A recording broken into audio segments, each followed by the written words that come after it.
In the DC world, I start with Ultraman. This video is purely for entertainment and does not infringe on copyright or laws. The rights to the novel and image belong to the original author. We do not claim ownership. Don't like waiting and want to listen to this fanfic in full now? Subscribe to our Patreon, where you'll find the best fanfics.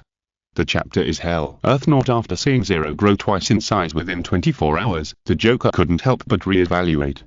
The awakening combat instrument was turning in his hand, and the eerie smile sounded again. What an interesting kid. As for the Huranos, let him die, it's not important anyway. The Joker said that he didn't care about the Huranos' death. He didn't care. He had many chess pieces like the Huranos. After all, there was a god standing by his side. At the same time, next to the ruins, Zero was guarding Carol Ferris.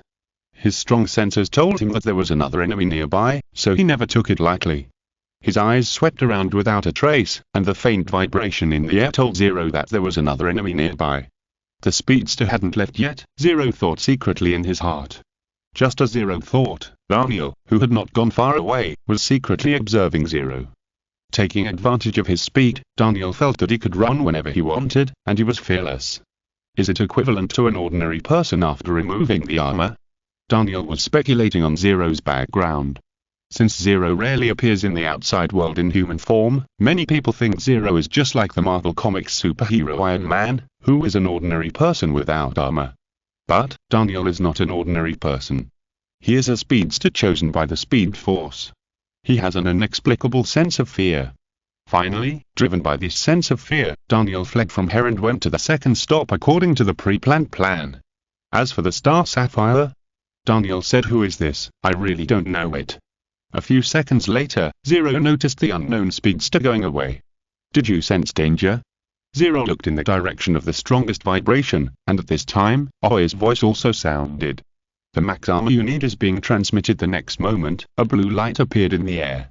Seeing this, Zero stretched out his hand to the blue light, grabbed it out of thin air, and a luxurious prop made of gold and silver appeared in his hand. After putting the adjusted max armor into the broken watch, Jello moved his shoulders and said, "Next time we meet these speedsters, we will have countermeasures." In order to deal with the speedsters, Jello added a secret module to the max armor to ensure that it can bring unexpected surprises to the speedsters. Not long after, Batman also came here with Flash, Donna, and Constantine. Flash confirmed the surrounding situation. With the help of the nearest teleportation machine, they quickly came here after the battle. Understood. After receiving the order, Flash quickly entered the state, and after 5 seconds to confirm that there was no threat around, he returned to the crowd and reported, "There is no abnormal situation around. You did a good job, Flash." Batman praised dryly.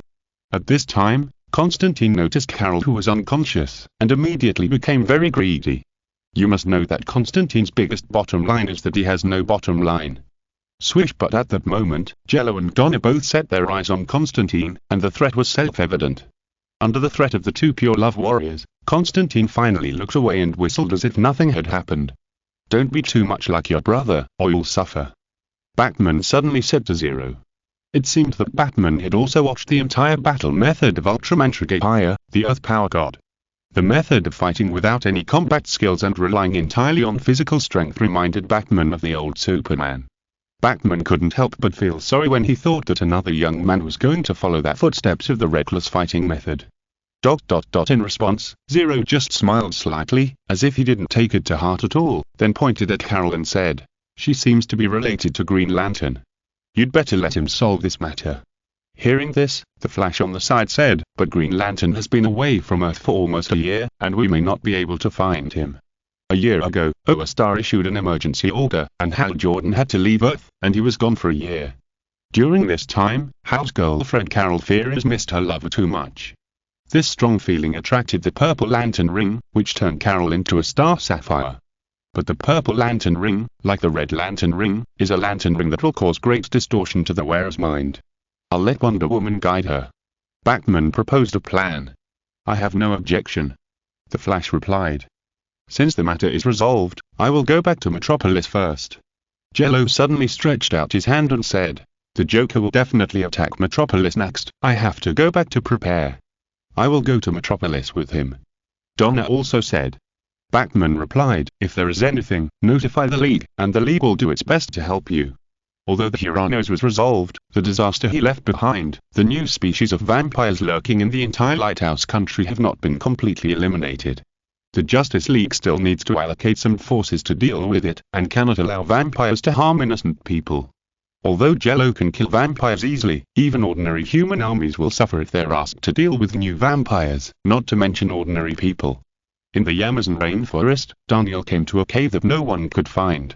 At this time, Oz was asking the Joker what to do next. "Joker, what should we do next?" "Of course, stab them in the heart with a knife." The Joker raised his eyebrows and laughed. Looking at his yellow teeth, Daniel and Law couldn't help but take a half step back. Only Oz was the most patient. After all, he cooperated most closely with the Joker and needed a war to replenish his divine power the most. Oz's face under the helmet moved slightly. "You mean, of course, we should go to the metropolis to have a big fight. Otherwise, how can we live up to our plan?" The Joker said something shocking, and Daniel's heart stopped beating. Hearing this, Daniel immediately turned his attention to other people. However, Daniel only saw Law's angry expression, and Oz couldn't wait. "Finally we can deal with that traitor. Have they really never thought about the existence of Superman?" Daniel looked at these three crazy people and couldn't help but think of an escape plan. Daniel wanted to make a big profit, but he didn't think about sending himself to jail. The hell ahead. Chapter 10. Ambush from all sides. Earth North Metropolis time. June 21, 2018. 24 hours after the Theranos incident, the presidential suite of a 5-star hotel in Metropolis. As a luxurious presidential suite, it has all kinds of top facilities, including an outdoor swimming pool that can enjoy the warm sunshine. Soaking in the warm pool, feeling the sun shining directly on him, and not having to worry about getting black, Jello just wanted to shout comfortably. Comfortable. Jello turned his head, then swam to the shore, picked up the iced orange juice on the tray and drank it all. As for why it's not wine, that's to ask Donna, who used the memories of the two dark giants to know that Jello was less than 1 year old. At this time, a drone flew in front of Jello, and seeing this, Jello immediately came out of the pool. The drone projected a holographic projection of Batman and told Jello that current situation. "There are many bombs in the sewer system of Metropolis, and we need all the forces of the Justice League to go out together." The sewer system of Metropolis. As soon as Jello heard about this, he remembered this troublesome thing. Long ago, the sewer system of Metropolis was repaired by the Wayne Group and Lex Group, and lead-like materials were added, which made the perspective eyes ineffective. There was also a special material that reduced Superman's super senses to the minimum. This design was originally prepared to prevent Superman from turning evil, but now it seems to have become the biggest obstacle. Even with the sewer structure diagram in hand, the bomb disposal work of the Justice League and Titan is still difficult. According to the information provided by the drone, the Justice League also has few online heroes at this time. Hawkgirl, Black Thunder, Elongated Man, Ice, Fire, these heroes who joined the Justice League later were trapped by the vampire problem in their cities and could not get rid of it for a while. The situation on the side of the Justice League elders is also very bad. There was a rebellion in Atlantis, and Aquaman could not arrive, and even called a return to Atlantis. Hal Jordan has been entangled in the mission of Oa in the past year and cannot return to Earth in a short time. The 7 elders are directly missing too, but fortunately, Martian Manhunter has made up for it, so the personnel problem is not too big. But even so, the bond problem is still difficult to solve. Otherwise, Batman would not easily mobilize Zero. After all, a powerful fighter like Zero needs to be prepared for monsters that may appear among the enemies at any time. "It seems that we are short of people," Zero said to Batman's holographic projection. "Yes, there are at least 3-digit high explosive bombs in the sewer system of Metropolis." Batman calmly narrated a terrible thing. At the same time, the drone also projected the structure of the bomb that was disarmed. As soon as he saw these bombs, Zero frowned. It is well known that Gotham's criminals are all explosive geniuses, and the most outstanding among the talents, the Joker, has gathered the strengths of hundreds of schools and has reached the pinnacle of bomb attainments. It is obviously a bomb about the size of a comic book, but it has the terrifying power to blow up a building if it is successfully activated. Many parts are contraband, and there are few reserves in major groups and laboratories. The key is that there is more than one type of bomb, and one of them even contains nuclear waste. It's really the Joker's style. Zero has changed into a black and blue combat uniform without knowing when, and Kryptonian black technology glasses are also all on his face. If you are not careful, the entire metropolis will be sent to the sky. No, Metropolis has faced the crisis of going to the sky more than once. The superheroes are still defusing the bomb in that dark, while the two telepathic Martians, Martian Manhunter and Martian Girl, are trying to reduce the crowd density and thus reduce casualties. At this time, Jello remembered the core of this incident, Louise and Little Joe. Standing on the terrace, Jello focused his eyes on the commercial district of Metropolis. Even though he was more than 30 kilometers away, he could see Louise, who was traveling with two Amazon female warriors, and Little Joe, who was unwilling to lie in a stroller. The female warriors protecting Louise and her child were Wonder Woman, Diana Prince and Donna Troy. With the protection of these two god-level warriors, Louise and her child can be said to be very safe. But there is always a chance. The original timeline and even the elders of the Justice League are all online, but the Joker still caught the pregnant Louise, which eventually led to a tragedy. Ding ding ding, the communicator in Jello's pocket suddenly rang. Ultraman, there is a super criminal attack in the K area. There is a possibility that it is a speedster. Please go to support quickly. Batman's voice appeared in Zero's ears again. At this time, Zero looked at the holographic projection beside him that had not yet dissipated. If the person on the other side of the communicator is Batman, then who is the Batman who communicates with him through the holographic projection? Just as Zero and Batman's projection looked at each other, another voice sounded in Zero's ears. Stop, the speedster, his power is the key to the matter, you must stop him. The intermittent voice sounded in Zero's ears. The voice was a little vague, but Zero felt very familiar. Isn't this his own voice? Could it be another isotope? Zero thought so. At present, there are two A's in front of Zero. One is to defuse the bomb, and the other is to stop the speedster. And one of them must be a trap, the kind that will cause a complete collapse if he takes a wrong step. Believe me. The voice appeared again, but this time it became clearer. At the same time, a figure appeared in front of Jello. It was a figure that could be said to be exactly the same as Jello, but his figure was surrounded by blue light, and blue particles floated away from time to time, looking like a ghost. If you have to say what is different between him and Jello, it is that he looks more gentle. My name is Jay, please believe me, if you choose to defuse the bomb, you will be occupied by the speedster. Jay was halfway through his words, and his voice began to become very unclear again, and the face that was exactly the same as Jello also showed a sad look. It seems that it still doesn't work. And I can't integrate with you in this universe, but remember my words, you must stop the clown and can't let his virus touch your brother, you must. After saying this, Jay's figure disappeared in front of Jello. Looking at Jay, who suddenly appeared and disappeared, Jello's thoughts were a little complicated, but his intuition told him that he had to believe in this isomorph. Jello took a deep breath, and the max spark that stores the max armor was already in his hand. Next, it's my highlight. Chapter K Region, Earth North Metropolis. While many superheroes were defusing bombs, ordinary residents of Metropolis were having a peaceful day. K District, one of the residential areas in Metropolis, has a relatively high population density among several residential areas. Since the understaffed superheroes did not find bombs around it, there is currently no superhero protection in K District. Thinking about the arrangements made by the Joker, Daniel, who was protecting something near a garbage collection station, had his back wet with cold sweat. What are you afraid of? Law appeared behind Daniel. Under the perspective of the Kryptonian, Daniel's situation was nowhere to hide. I'm excited that I can personally create a bad incident, excited that I can become famous. Daniel replied quickly, and at the same time wondered why this alien kid was carrying out the mission with him. This alien kid didn't treat him as a human being, and he seemed to be unable to hide his murderous aura, as if he would kill someone in the next second. Law glanced at Daniel, his face full of disbelief. You'd better do exactly what you said, and don't betray us. We are all teammates on the same ship now, how can there be any betrayal? Daniel explained quickly. After listening to Daniel's explanation, Law put away his scrutinizing eyes, took another look at the garbage transfer station on the edge of the K area, and began to belittle the backwardness of the Earth. Still using this backward way to deal with garbage, humans are really the same as garbage. Law's words made Daniel very uncomfortable, but he had nothing on hand that could hurt Law, so he could only bear it. But thinking of this, even Daniel was curious about what the Joker specifically asked them to protect. What on earth is so important that it requires the protection of both the Speedster and the Kryptonian? But the Madman Joker didn't leave any news, which made Daniel very curious. Daniel wanted to open the container and see what was inside that required so much trouble. but Law's senses were extremely sharp. "What are you looking at?" Law replied quickly. "Aren't you curious about what's in the box?"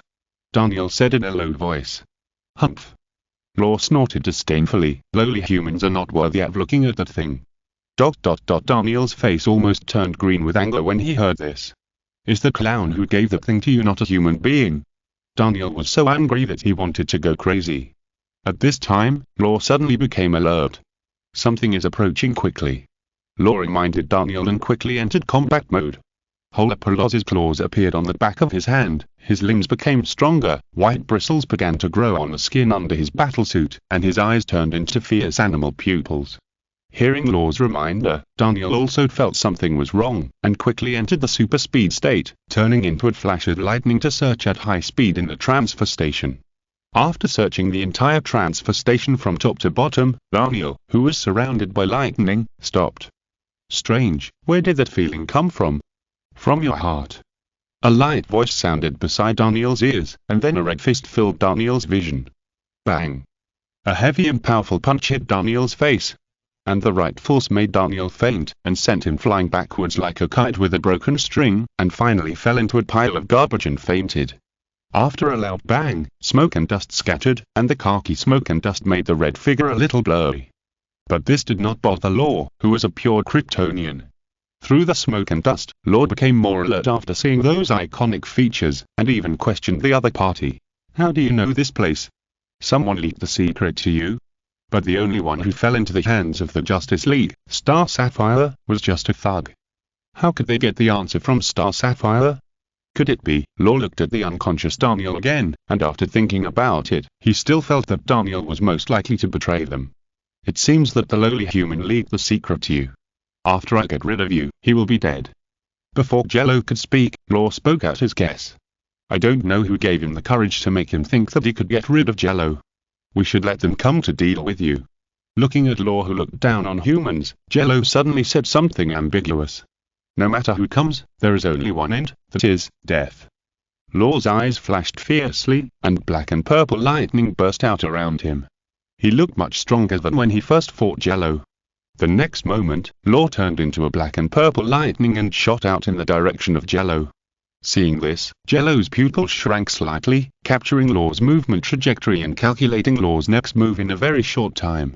"It is indeed much stronger than before," Jello thought while making a move, and the silver and red right arm armor met the black and purple lightning head-on. After finding a place to vent, dozens of black and purple lightning bolts dispersed in all directions. The places hit by black and purple lightning bolts did not appear charred, but were instantly evaporated by the powerful energy. The enemy was right in front of him, and Law became even more angry, and the power surged out of his body destructively. Even if Law's body would be permanently damaged after this battle, he did not care, as long as he could kill his enemy with his own hands. Law's degree of beast transformation further intensified, and within a few seconds he completely turned into a Holopolos. The power of the Kryptonian, the Holopolos, and the Dark Thunderstorm energy made Zero feel a little pressure. Armor damage degree 7%. The report of the auxiliary system sounded in Zero's ears. Facing Law, who finally hit some strength to be called an enemy, Zero mobilized more power and prepared to defeat Law. Light energy explosion. Zero clenched his left fist, and white light flashed on it. He aimed at the target and then blasted towards Law head-on. During this time, Law had no chance to dodge, and Jello used light energy explosion to hit Law's body. The surging white light instantly covered Law, and the dazzling white light even enveloped the entire transfer station. Even in the daytime, the brightness of this light was a bit excessive.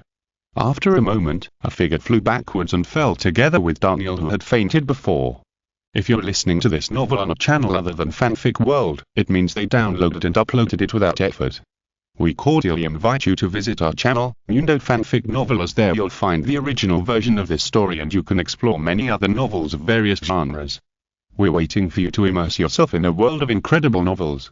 Spark acceleration. Earthnaut Metropolis Law, who fell with Daniel, did not faint. The physical constitution of Kryptonians who have absorbed the yellow sun is much stronger than that of ordinary humans on Earth. Feeling the power of burning and exploding in his body, Law's face also showed a painful look. But for the sake of revenge, Law stood up again. Looking at such a persistent Law, Zero, who was wearing the max armor, was silent for a while. But since the position has been determined, there is no need to hold back. Zero flicked his right hand and the man-made kryptonite spear appeared in his hand. Although the efficiency of man-made kryptonite in causing Kryptonian cell decay is lower, and Law still has the power of Ultraman, but the amount of man-made kryptonite in Zero's hand is large. The man-made kryptonite makes Law, who is essentially a Kryptonian, a little uncomfortable, but he will not lose his fighting ability for the time being. Unless there are several man-made kryptonite spears piercing Law's body at the same time, Law still has the ability to fight. Jello threw the spear in his hand, and after a whoosh sound, the artificial kryptonite spear fell on Law. "Do you think I will let you succeed?" Law sneered, and then a black-purple lightning flew out, knocking down the artificial kryptonite spear.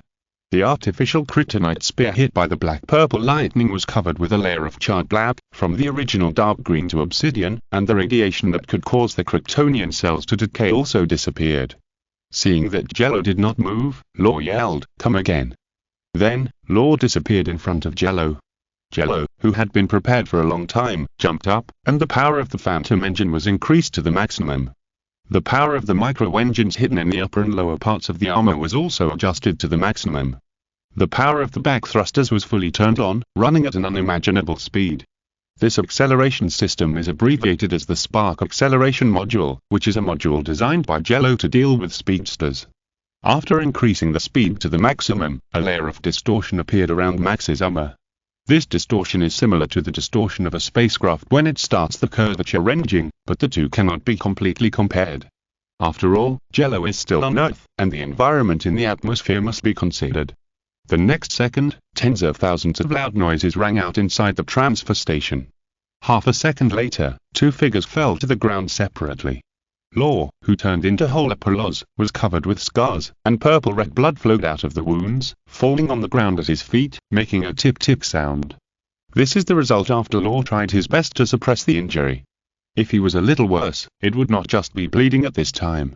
Armor damage 13%. The cold mechanical sound rang in Jello's ears, reporting the degree of armor damage to him. Jello put his right hand on his left shoulder, moved his left arm slightly, and said in a low voice, "You'd better surrender now, otherwise, there is no word surrender in the dictionary of the Zod family." Law shouted and attacked Jello again. "Want to fight to the death? Then I'll grant you your wish." Seeing that Law was so stubborn, Jello gathered strength in his fists, ready to beat Law into hemiplegia and hemiplegia. Even if he is a Kryptonian, it's the same. At the same time, Jay, who only had the ability to observe, was watching the fight between Jello and Law. They were obviously similar isotopes, and even their opponents were members of the Zod family and speedsters, but the isotope in front of him was able to play with absolute advantage, while he was very embarrassed back then. If he had this kind of power back then, could he have saved the tragedy? Thinking of this, the memories of the past poured out like a dam bursting. "Still don't want to leave?" A blonde Jello appeared beside Jay, with his hands behind his back, and he had the momentum of a mastermind. "You haven't expelled me until now, which means that you have no intention of actually expelling me," Jay said calmly. Hearing this, Jello smiled slightly. "You're right, I have not seen the development of you being expelled by me in the Book of Destiny, so I will not expel you. After all, no matter how hard you try, you cannot change the established facts. Tragedy will always happen, it is just a matter of time." "I believe him," Jello replied firmly. "Then just believe it," Jello said embarrassedly, and then disappeared in front of Jello. Jello, who remembered the painful past, planned to go to another place. "Come on, you must stop that machine and don't let it start," Jello said sincerely, and then disappeared in the same place. In a park in Metropolis, Louise was strolling with Xiao Kao in her arms. Xiao Kao, who is half Kryptonian, also likes this kind of weather, and her face is filled with a happy smile. Donna on the side helped push the stroller, and when Louise was tired, Xiao Kao should lie in it. "Happy." Xiao Kao expressed his feelings at the moment with the simplest words, and his mother smiled. Although she knew that a villain was targeting her, Lois, who had seen a lot of storms, was not afraid. She believed that her lover could deal with those bastards. Just like before. As a member of the Justice League on weekdays, Wonder Woman Diana, who was the bodyguard of Lois and her son today, was vigilantly paying attention to the surroundings, worried about all possible enemies. "Long time no see, Diana." Suddenly, a familiar voice sounded in Diana's ears. Diana was very familiar with this voice because she had fought with the owner of this voice several times. Ours. Diana said in a voice that Louise and her son could not hear. "It seems that the intelligence is right. You really cooperated with the Joker." "That's right." Oz in the dark did not deny it, and there was a hint of smile in his voice. "After all, I'm the god of war. If the two humans around you show up, I will get a huge war force. Even if it is the throne of Olympus, you can get it." Diana answered quickly, "Do you think you can get that position if you want? But if I return to my peak, everything will be possible." Oz still smiling. "After all, I could even hurt the Dark Lord at the time, let alone our brothers and elders. And you'd better not act rashly, otherwise I will detonate the bomb and let all your friends who are still dismantling the bomb report to our uncle." "Oz." Diana pretended to be slightly angry and said, and gave Donna beside her a look.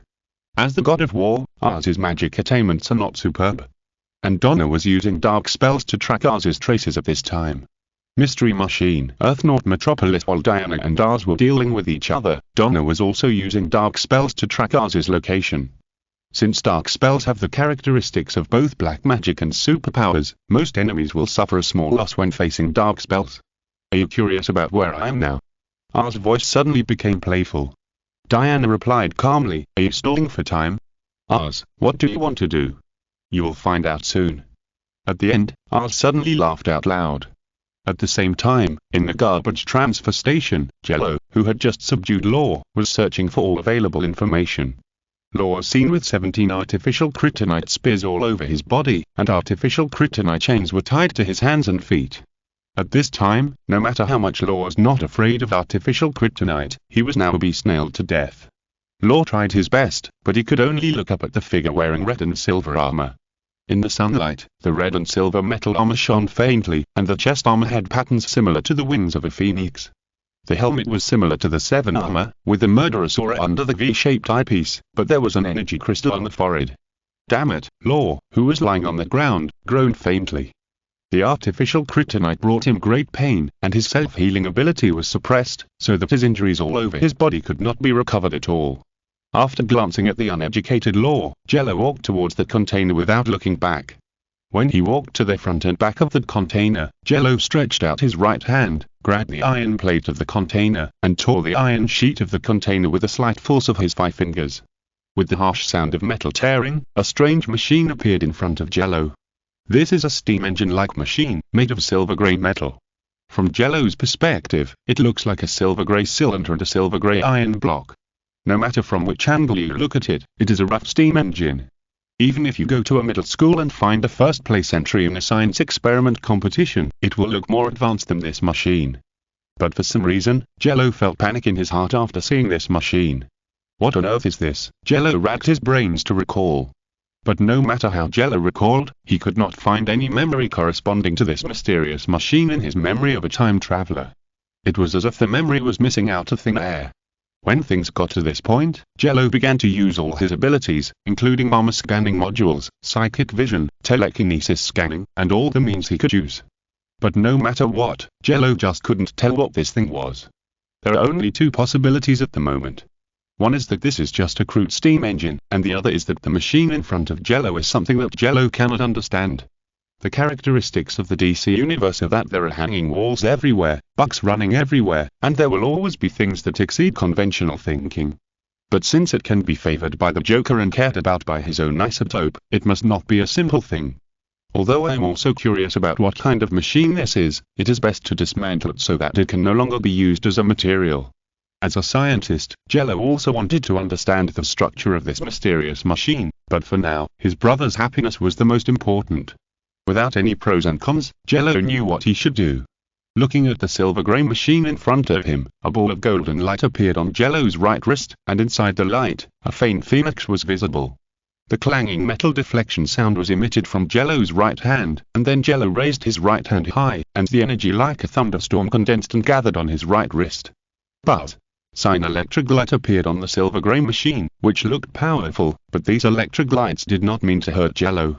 Instead, they bypassed Jello and came directly to the outside world. Could it be that the target of this machine is actually the speedster outside? Thinking of this, Jello quickly turned his eyes away. Daniel was seen flying towards the machine in the direction of the blue electric light. Daniel, who seemed to be still in a coma, flew over. Jello could not figure out what was going on for a short time, but he had to stop the mysterious machine. Jello transferred energy to his right arm while moving his body until he, Daniel, and the mysterious machine formed a straight line. Max Spark Energy Index 101%. Galaxy Light Sword and Galaxy Cannon are ready. The prompt sound of the armor auxiliary system sounded in Jello's ears, and Jello immediately chose Galaxy Light Sword. The energy like a solar storm formed a golden lightsaber, and under Jello's control, it slashed towards the mysterious machine. The mysterious machine, which was completely in danger, knew that it was afraid that it could not escape this dead end, so it summoned Daniel more desperately. Even if Jello blocked it in the middle, it would be the same. When the Galaxy Light Sword was about to touch the mysterious machine, Daniel also touched the max armor on Jello's body. At this moment, something incredible happened. Daniel's body actually passed through Jello, and the silver grey machine was also chopped up by Jello's Galaxy Light Sword. Although the mysterious machine was blown up by Zero, the program it had reserved in advance, absorbing the speed force and using it as a source of energy to start the last step of the plan, was not fully executed. It even only started the first step, absorbing the speed force. When the machine exploded, the speed force in Daniel's body began to run around. The speed force is one of the top powers in the DC universe, and it even involves the mystery of creation. The speed force that was extracted from Daniel's body by the mysterious machine turned into a red lightning and ran around the entire transfer station. Wherever it went, it would be surrounded by lightning and began to rotate at high speed. This is the speed force looking for the next host, or the speedster. At this time, there were only Zero, Law, and Daniel in the entire transfer station. Daniel had just lost his speed force and was obviously not suitable for the standard. Law also fainted, and the speed force ignored him. In other words, the only person who would be chosen by the speed force now is Zero. But it seems that the speed force did not choose Zero himself, but the composite weapon Max Galaxy worn on his right wrist. This happened in just 1/10,000,000th of a microsecond, and even Jello could only slightly feel a force drilling into the interior of Max Galaxy. Chapter Void Monster. In a garbage transfer station on the edge of the decay area of Metropolis on Earth Naught, Zero was looking at his right wrist covered by the speed force lightning and thinking, did the speed force choose me? No, it looked more like Max Galaxy was chosen. Just as Zero was thinking, the speed force lightning wrapped around his right arm began to change color, from red at the beginning to gold later. Gold and lightning, this also looks very suitable for Max armor. Zero smiled under his helmet. However, the speed force did not choose Zero, but his Max Galaxy. Although this was unexpected, it was also a surprise. At the same time, in an alley in Metropolis, a black figure was chasing a green-purple figure. Bang! A bomb that seemed to have been set up long ago exploded, and the violent impact force jumped out with the arc of electricity, covering the surrounding area. The green-purple figure naturally did not dodge. The impact and electric shock made the green-purple figure fall down, and the purple tuxedo on his body was also covered with dust and hit several holes. Although he fell down and the arrangements were lifted, the madness of the green-purple figure did not decrease at all. He lay on the ground and laughed wantonly. Batboy, do you think you won like this? Ha ha ha. The Joker's terrifying laughter echoed in the alley like a night owl. If a person with a weak will heard this laughter, he would probably turn around and walk away. It was Batman who stopped the Joker. As the Dark Knight who has dealt with the Joker countless times and intercepted most of the crimes, Batman is the most suitable person to catch the Joker. At this time, the members of the Justice League were either defusing bombs or protecting Louise and her son. Batman didn't even bring his third-generation Robin out to fight the Joker. Joker, do you think I have to guess your riddles like usual? Batman approached the Joker step by step. In the dim alley, the Dark Knight in the bad suit was as terrifying as a demon from hell. The Joker opened his yellow-toothed mouth and continued to laugh wildly, isn't it? And if you don't guess, what can you know? ... Batman didn't answer. Suddenly, he appeared in front of the Joker. He suddenly raised his leg and stepped down heavily. With a snap, the Joker's leg bone shattered. This slight pain couldn't defeat the Joker. His laughter was even wilder. You can't get me to say anything as usual, Batboy, ha ha ha ha. Now. Speak. Batman's low roar echoed in the Joker's ears. A close friend may suffer unimaginable pain.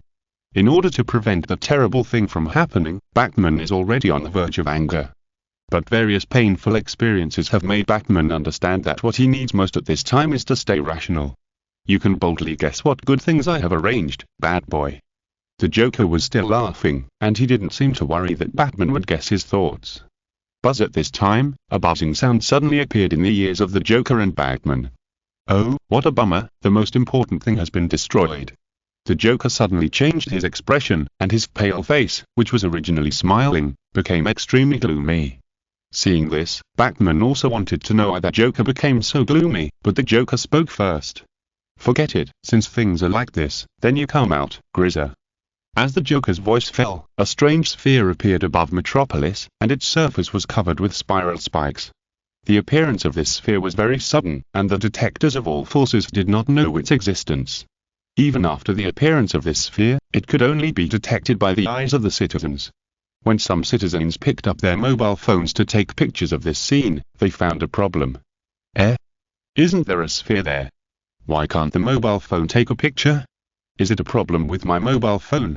Just when most citizens were thinking this, Jello also noticed the strange sphere in the sky. Gorilla. Whispering the real name of the strange sphere, Jello's brows also frowned. The Void Monster Glider is a powerful enemy in the history of the Ultraman series. If you are not careful, even the Ultra Warriors will die in its hands. It is a very terrifying enemy. The current one is Glizer's first form, which represents zero and nothingness. The space energy value is naught, which is completely nothing, but it can release dark thunderstorm energy. Even if it is hit into a star, it will only be dormant for a short time. Looking at the first form Glizer in front of him, Zero was ready to take action, but a person faced Glizer before Zero. This person has purple skin, eyes as hot as the sun, and a white robe draped over him. Apollo. Why is he here? Zero looked at Apollo in confusion. At this time, Zero felt a strong worry in his heart, fearing that Apollo would do something stupid. Max's armor was removed by Zero, and the silver light condensed on his right arm, and finally formed a wrist-shaped transformation device with silver, black and gold colors. There are wing-like structures that can be unfolded on both sides of the transformer, and there is a blue round crystal in the middle. This is the origin sublimator given to Zero by Ultraman Hikari, the director of the Science and Technology Bureau of the Kingdom of Light, the owner of the Star Medal, and the life solidification technology. 3 years later, Zero also added his own power to the origin sublimator, making it closer to himself and more suitable for stimulating Zero's potential power. However, Zero now prefers to call it original breath. Earth Power God and Ocean Hero are transformed with the help of the origin breath. After all, ignoring everything Zero has experienced, Zero is only 23 years old now, and he is an absolute young man among Ultramen. The Transformer can better help him control his power. In the sky, Apollo opened his arms. He looked at Glizer, who was very strange even in the mythological era, and opened his arms with a look of disdain. It seems that you are the trouble that Ars mentioned. In this case, let the world know the power of Apollo, the god of light, again. As Apollo's voice fell, another sun almost appeared in the sky above Metropolis. Its light was so dazzling that even a demigod warrior like Diana had to avoid it. Donna's dark spell was even completely eliminated. Louise closed her eyes early, and only Xiao Kao was very happy. She didn't even understand why they closed their eyes. Why? Xiao Kao's eyes showed great doubts, and at this moment, a voice sounded in his ears. Uncle Jello has toys here. Do you want to come with me? Chapter Troublemaker. Earth North Metropolis. When everyone was unable to open their eyes due to Apollo's divine power, only Xiao Kao saw a figure that looked very similar to Jello. Xiao Kao, who had seen his uncle before, had no doubts and immediately clapped his hands and shouted, "Okay. Okay. Then follow me." Jello waved his hand, and Xiao Kao left Louise and came to his side. Before leaving, Jello took a last look at Louise and said, "Although this is a bit cruel, it is also the safest way. Sorry, I can't lose a second time." Finally, he took a look around. The same place, time, people, and familiar pasts came to his mind. Unfortunately, those people were already dead to him, and he had no chance to redeem everything. But now, he still has a chance to stop others from experiencing that kind of pain. No matter what the cost, he must stop it all. A blue stream of light separated from Jello and flowed into Louise's ears. After doing this, Jello's power was no longer enough, and he could only take Xiao Kao away from this universe. At the same time, a blue figure on the moon was watching this scene coldly. Even if he was the initiator of all these things, he could not arouse his interest. Looking back at Metropolis, Apollo had already used his power in his heyday, and the entire American continent was warming up because of his release of divine power. After a while, the entire American continent and even the global climate will be affected by this incident. In the sky, Apollo turned into a blazing sun and sent an unimaginable force towards Geyser. Jello on the ground wanted to stop him, but it was too late. Apollo's appearance was too sudden and he didn't have time to transform. Now a strange laugh appeared, and the light covering the entire sky was distorted, and then it was swallowed, disappearing in 1/10 of a second. After swallowing all the light power, Geyser's first form changed in appearance, and his body expanded several times. And Apollo looked at Geyser in disbelief at this time. What's going on? Before Apollo could finish his words, Ars appeared behind him. Without any brotherly love, Ars pushed Apollo towards Geyser on the spot. Of course Apollo struggled, but his struggle seemed so insignificant in front of Geyser, and he was swallowed by Geyser after a few exclamations. As Apollo was swallowed by Geyser, the bright light disappeared from everyone's sight. Jonathan! Lois screamed when she found that the child had disappeared. This scream was discovered by Superman, who was still defusing the bomb. After handing the matter at hand to Martian Manhunter, he flew to Lois' side. The strongest creature on Earth came and went faster than the wind, and he came to Lois in almost the blink of an eye. His eyes quickly scanned the scene, and those eyes that could see electromagnetic waves and even more subtle matter captured everything in the air. Coupled with the supercomputing power of the superbrain, Superman restored the scene in almost an instant. When Apollo was dealing with Geyser, a man who was familiar to Joe and had extraordinary powers appeared and took Joe away in the simplest way. That man did not hide his intentions at all, and he even left a trace of light energy in the air. And in Superman's knowledge, there was only one person who had that kind of energy. Jello? As soon as he thought of his good brother, Superman asked him using the special communication frequency between the two brothers. Jello, did you take Joe away? Jello? I haven't seen him today. Jello, who was still in the transfer station, denied, the only Kryptonian I saw with my own eyes today was a crazy kid from Zod's family.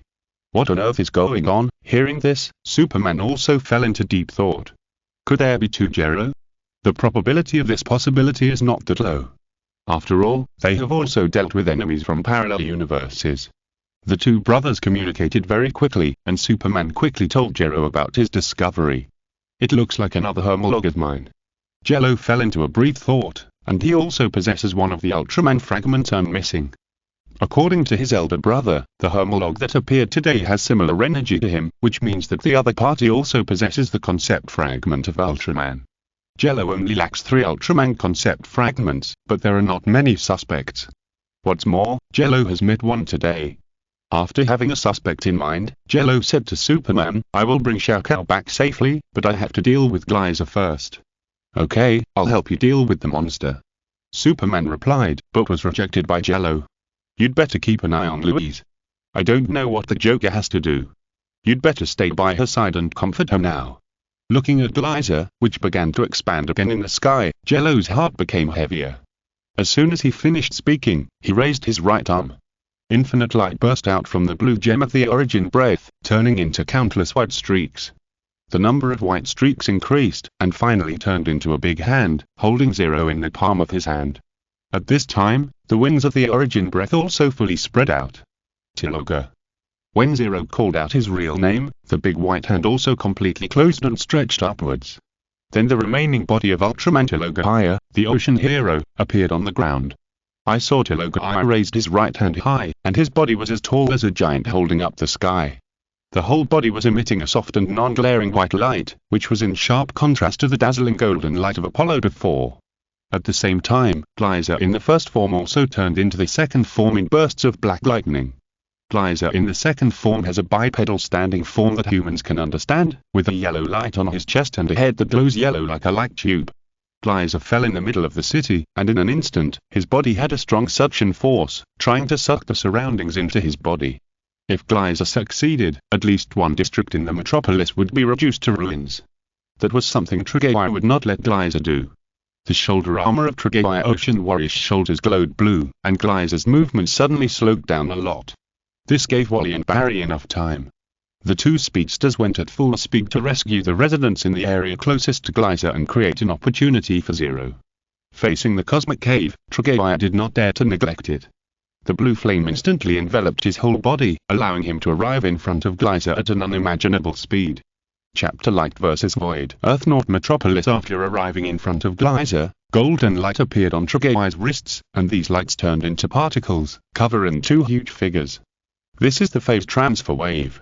Trigger wants to use the phase transfer wave to transfer Geyser to the meta field. In the meta field, Trigger can do whatever he wants to deal with Geyser. But Geyser will not let Trigger do what he wants so easily. How the creepy laughter appeared again, and Geyser twisted his body and passed through the phase transfer wave in a posture that humans could not do at all. Then, Geyser shook his head, and purple lightning burst out from it. Although Geyser did not deliberately aim, it still fell on Trigger's body. This attack from the void monster can even leave scars on the holy armor of the oath. Seeing this, Trigger wanted to launch a binding beam, but Geyser dodged it with the old method. When Geyser turned around, he made a piercing and unbearable sharp noise, making the electronic equipment in the entire metropolis useless. In the alleys of the metropolis, the Joker looked at the vague shadows between the buildings and began to judge the situation. Ha ha ha, Batboy, it seems that your big doll is not good. It seems that he is not as good as my good baby. The Joker smiled at Batman, and his words were full of sarcasm. Listening to the sarcasm from the Joker, Batman remained motionless. I believe him. Then you believe that you will be eaten alive by my good baby. The Joker was still laughing wildly, and he even began to imagine the scene where Geyser began to devour everything in the world. At the same time, Trigger was still trying his best to deal with Geyser. But Geyser was really difficult to deal with. The extremely weird empty body was enough to make most of Trigger's attacks ineffective. Only a few special abilities could slightly interfere with Geyser. If Geyser was left alone, it would devour the whole world. I must stop Geyser. Trigger clenched his fists again, and the sword of light gathered on his arms, and the sword was still shining with cold light. Geyser made a strange cry again, and this time, it took a rough fighting stance. Trigger recognized it as the stance of ancient Greek martial arts at a glance.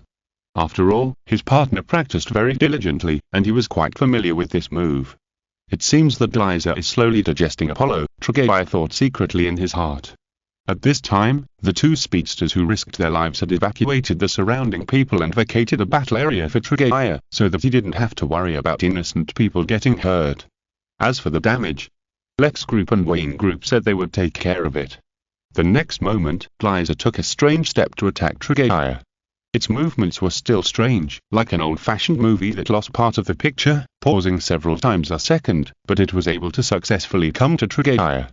A surging yellow light appeared from Geyser's chest, and a circle of rings appeared on Geyser's chest. As soon as the yellow light appeared, Trigger immediately felt a strong suction force, and he also found that his body was actually decomposed by this light. Knowing that Geyser wanted to decompose and absorb him, Trigger raised his right hand, and the sword of light slashed across diagonally, temporarily forcing Geyser back. However, Geyser's absorption just now gave Trigger inspiration. As a traverser who knew that the cosmic needle was needed to defeat Geyser, Trigger just lacked an opportunity to take out the cosmic needle. But at the time, Ultraman Zeta and his human body took out the cosmic needle when Geyser returned to the first form and Belial's dusk was formed to resonate with Belial's medal. It was very difficult for Trigger to reproduce that scene. He had to find other ways to take out the cosmic needle that determined everything. Since Geyser wanted to absorb, he had to open the door, and this was an opportunity for Trigger. But Geyser will also release energy that can decompose Ultraman's body. In other words, Trigger has to take the risk of being decomposed to take out the cosmic needle. In Geyser's body, there is also Apollo. Although Trigger hates Apollo very much, Apollo sucked into Geyser's body is still useful. When Apollo came to trouble him, he left a part of the light power. Now, he can use this power to resonate with Apollo, and there is a great probability that he can reproduce the scene when Ultraman Zeta took out the cosmic needle. It is true that the risk is great, but this is the only way at the moment. Thinking of this, Trigger condensed all the energy into the sword of light on his right arm, and Geyser attacked again at this time. For Geyser, the existence of Ultraman, which is rich in huge energy, is very tempting, and it will never let it go. I saw that the yellow core on Geyser's chest burst out with purple light, and 4 purple light balls flew to it, firing powerful light whips around. Facing the light whips that were strong enough to cut Ultraman's body, Trigger swung the sword of light and blocked all of them. 3 of the 4 light whips flew into the sky, and the remaining 1 landed on a high-rise area in the metropolis. Silently, the high-rise buildings made of reinforced concrete were cut like butter encountering a heated blade. Boom boom, behind Trigaya came the sound of high-rise buildings collapsing. It was the collapse of a large area of high-rise buildings. The collapse of these high-rise buildings was like dominoes, causing more collateral damage. If measured in money, it would probably be a huge number. At this time, Trigaya also came in front of Geyser. There was no need for any provocation to deal with Geyser. This guy did not have any understanding of the mind. What Trigaya had to do was to maximize the energy and turn himself into a feast in Geyser's eyes. With the ready-made delicious food in front of him, Geyser would never give up. The absorption and decomposition light appeared on its chest again. When Geyser was about to absorb Trigaya, its door also opened. Trigaya stacked out the sword of light while dealing with the huge suction force and the danger of his body being decomposed. At this moment, the sword of light, with the momentum of piercing through everything, sent Jello's right arm into Geyser's body. But the pain of his body being decomposed still troubled Trigaya, and even a gap appeared on his huge body. In order to fight longer, Trigaya took out another power, the light of the earth, to repair his body, and even Apollo's light power was taken out. Ding dong, before 3 minutes were up, the timer on Trigaya's chest lit up red, and the light of the ocean and the light of the earth gave him endless energy. In other words, Trigaya's physical strength was almost at its limit.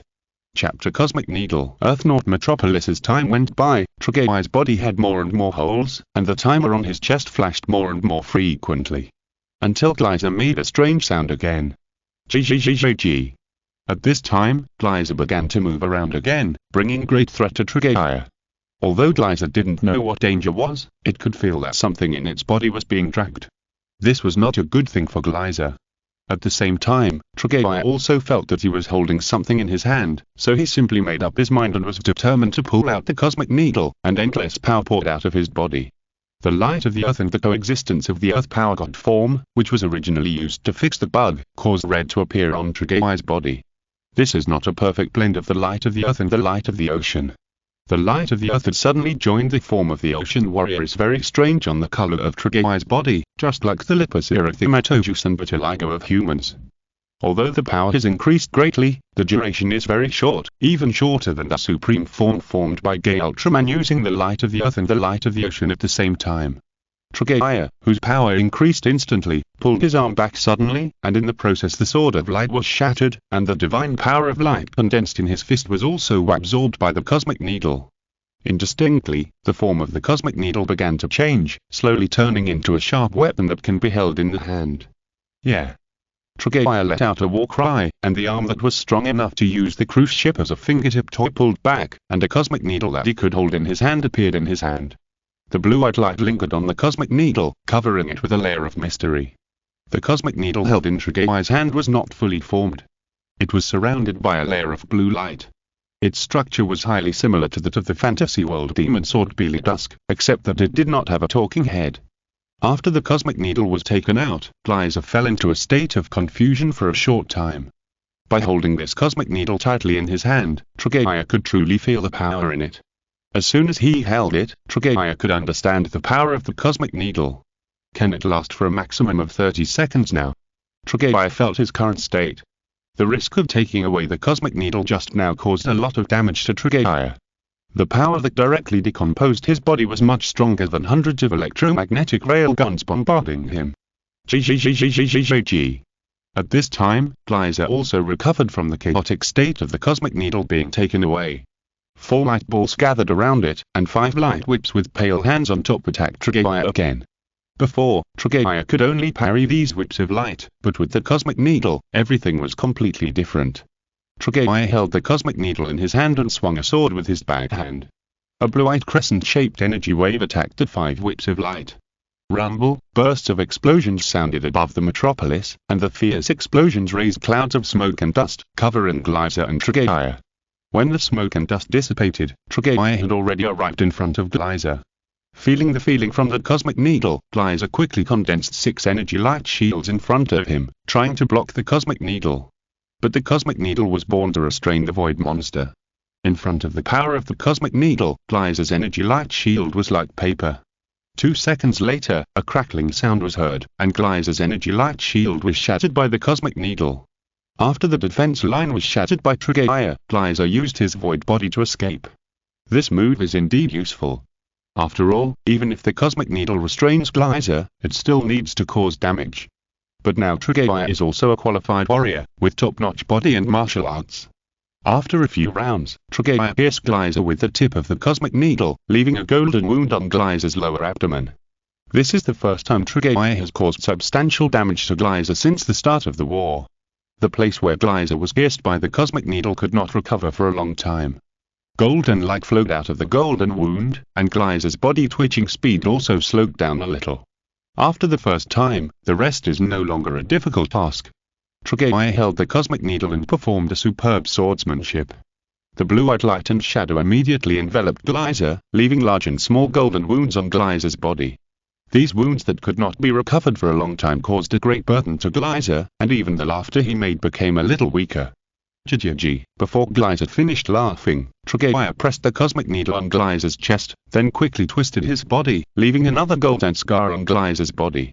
After being severely injured by Trigger, Geyser disappeared in front of Trigger. When Geyser appeared again, he was already hanging at an altitude of 3,000 meters. Although it was unknown whether Geyser was going to escape, Trigger would not let Geyser go so easily. Trigger stepped on the ground, and his body was wrapped in red and blue flames. Almost instantly, he came to a place 200 meters below Geyser. 200 meters, this is a distance that a giant like Trigger can cross in just a few steps. In order to maximize the damage, Trigger pressed the incompletely formed cosmic needle on the outside of his right arm. In an instant, the cosmic needle turned into a sharp weapon similar to the Sword of Light. With a familiar weapon, Trigger gathered all the energy on his right arm and sent all the energy in his body into the cosmic needle, determined to kill Geyser instantly with this blow. The next moment, Trigger's whole body became illusory, and the cosmic needle on his right arm became dazzling. Trigger easily surpassed the distance of 200 meters, and when the cosmic needle passed through Geyser's body, Trigger's current strongest slashing skill was also sublimated and became a stronger skill. Cosmic light sword missed, breaking beheading. An explosion appeared in the sky above 3,000 meters above Metropolis, and in the explosion, a figure also fell with a shock wave. Looking at this scene in the sky, the Joker controlled by Batman burst into tears. "Ah, my Geyser. How can you, bang too lazy to watch the Joker's performance?" Batman hit the Joker's abdomen with a heavy abdominal punch, knocking the Joker unconscious. Then, Batman remembered something else. It is true that the troublesome monster was solved, but is the matter really over? Chapter Parallel Universe Shuttle Plan Earth North Metropolis. After the Geyser incident, in a private sanatorium in a hospital in Metropolis, in the best lit ward, a figure sat up from the hospital bed. "How long have I been unconscious?" Zero, wearing a hospital gown, covered his head. The scene of blowing up Geyser seemed to have happened just a few seconds ago, but he was lying in a ward. It seems that he forgot to ask Oyo to teleport him at the time. Thinking of this, Zero looked at the electronic clock beside the bed. 3 p.m. on June 23, 2018. It seems that he has been unconscious for about 2 days. After confirming the time, Zero recalled the scene at the time. At the time, in order to have the power to take out the cosmic needle, Zero risked using the light of the earth and the light of the ocean at the same time, allowing him to obtain a power similar to the supreme form in a short period of time, but also greatly reducing the activity time. Maximizing the light of the earth and the light of the ocean at the same time, Zero can be sure that there is no problem with this path. But there is a problem in front of Zero, that is, how to balance these two powers. Ultraman's path can be used as a reference, but it cannot be copied completely. Moreover, compared to the supreme form that can only last for 1 minute, Zero is more interested in a form that can continue to fight. The supreme form of Ultraman can only last for 1 minute because it consumes too much energy, so it cannot fight for a long time. If the energy output can be controlled by some means to make this form controllable, Zero's power will be improved again.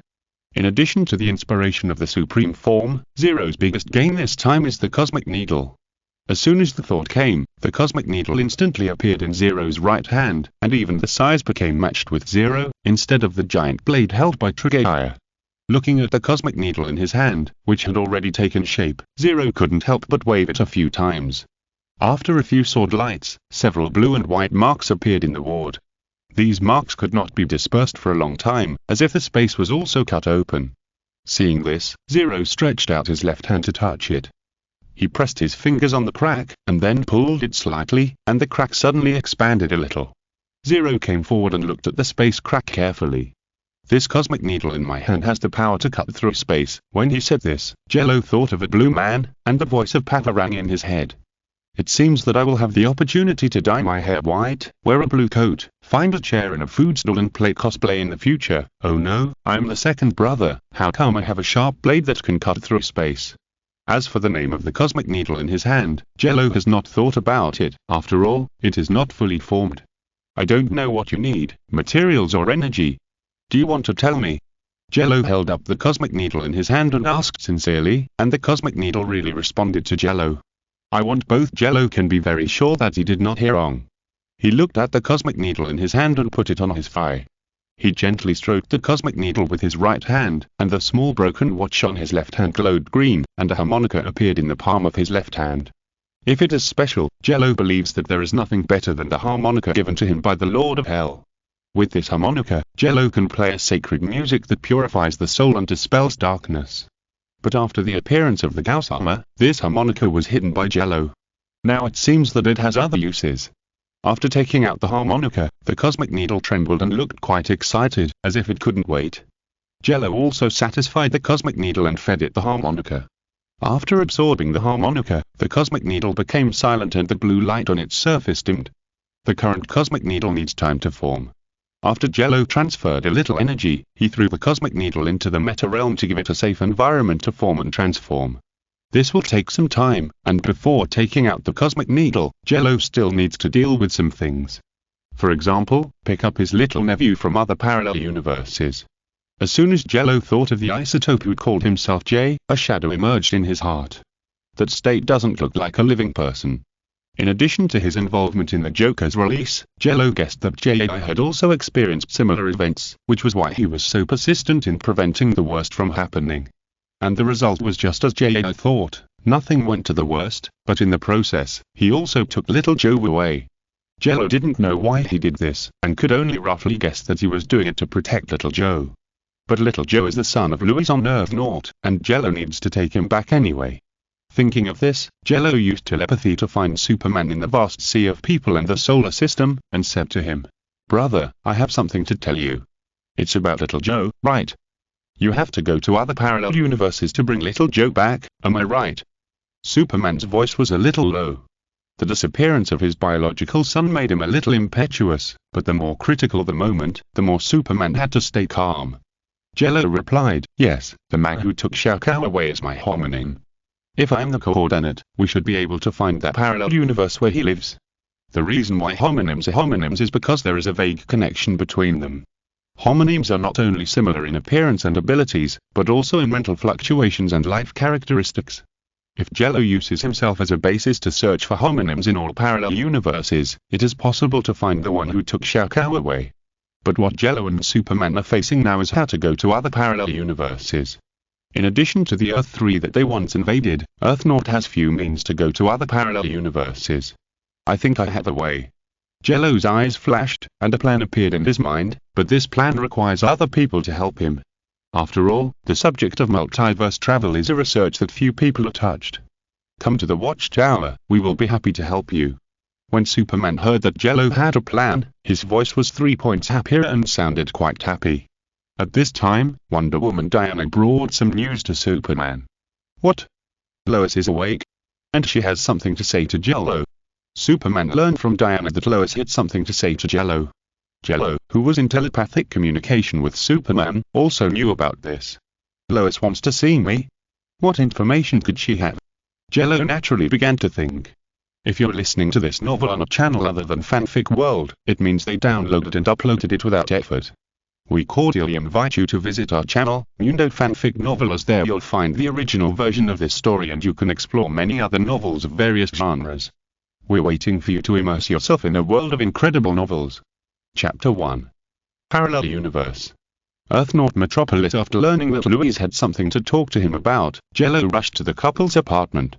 After arriving here, Jello saw Louise, who looked much weaker after Shao Kahn disappeared.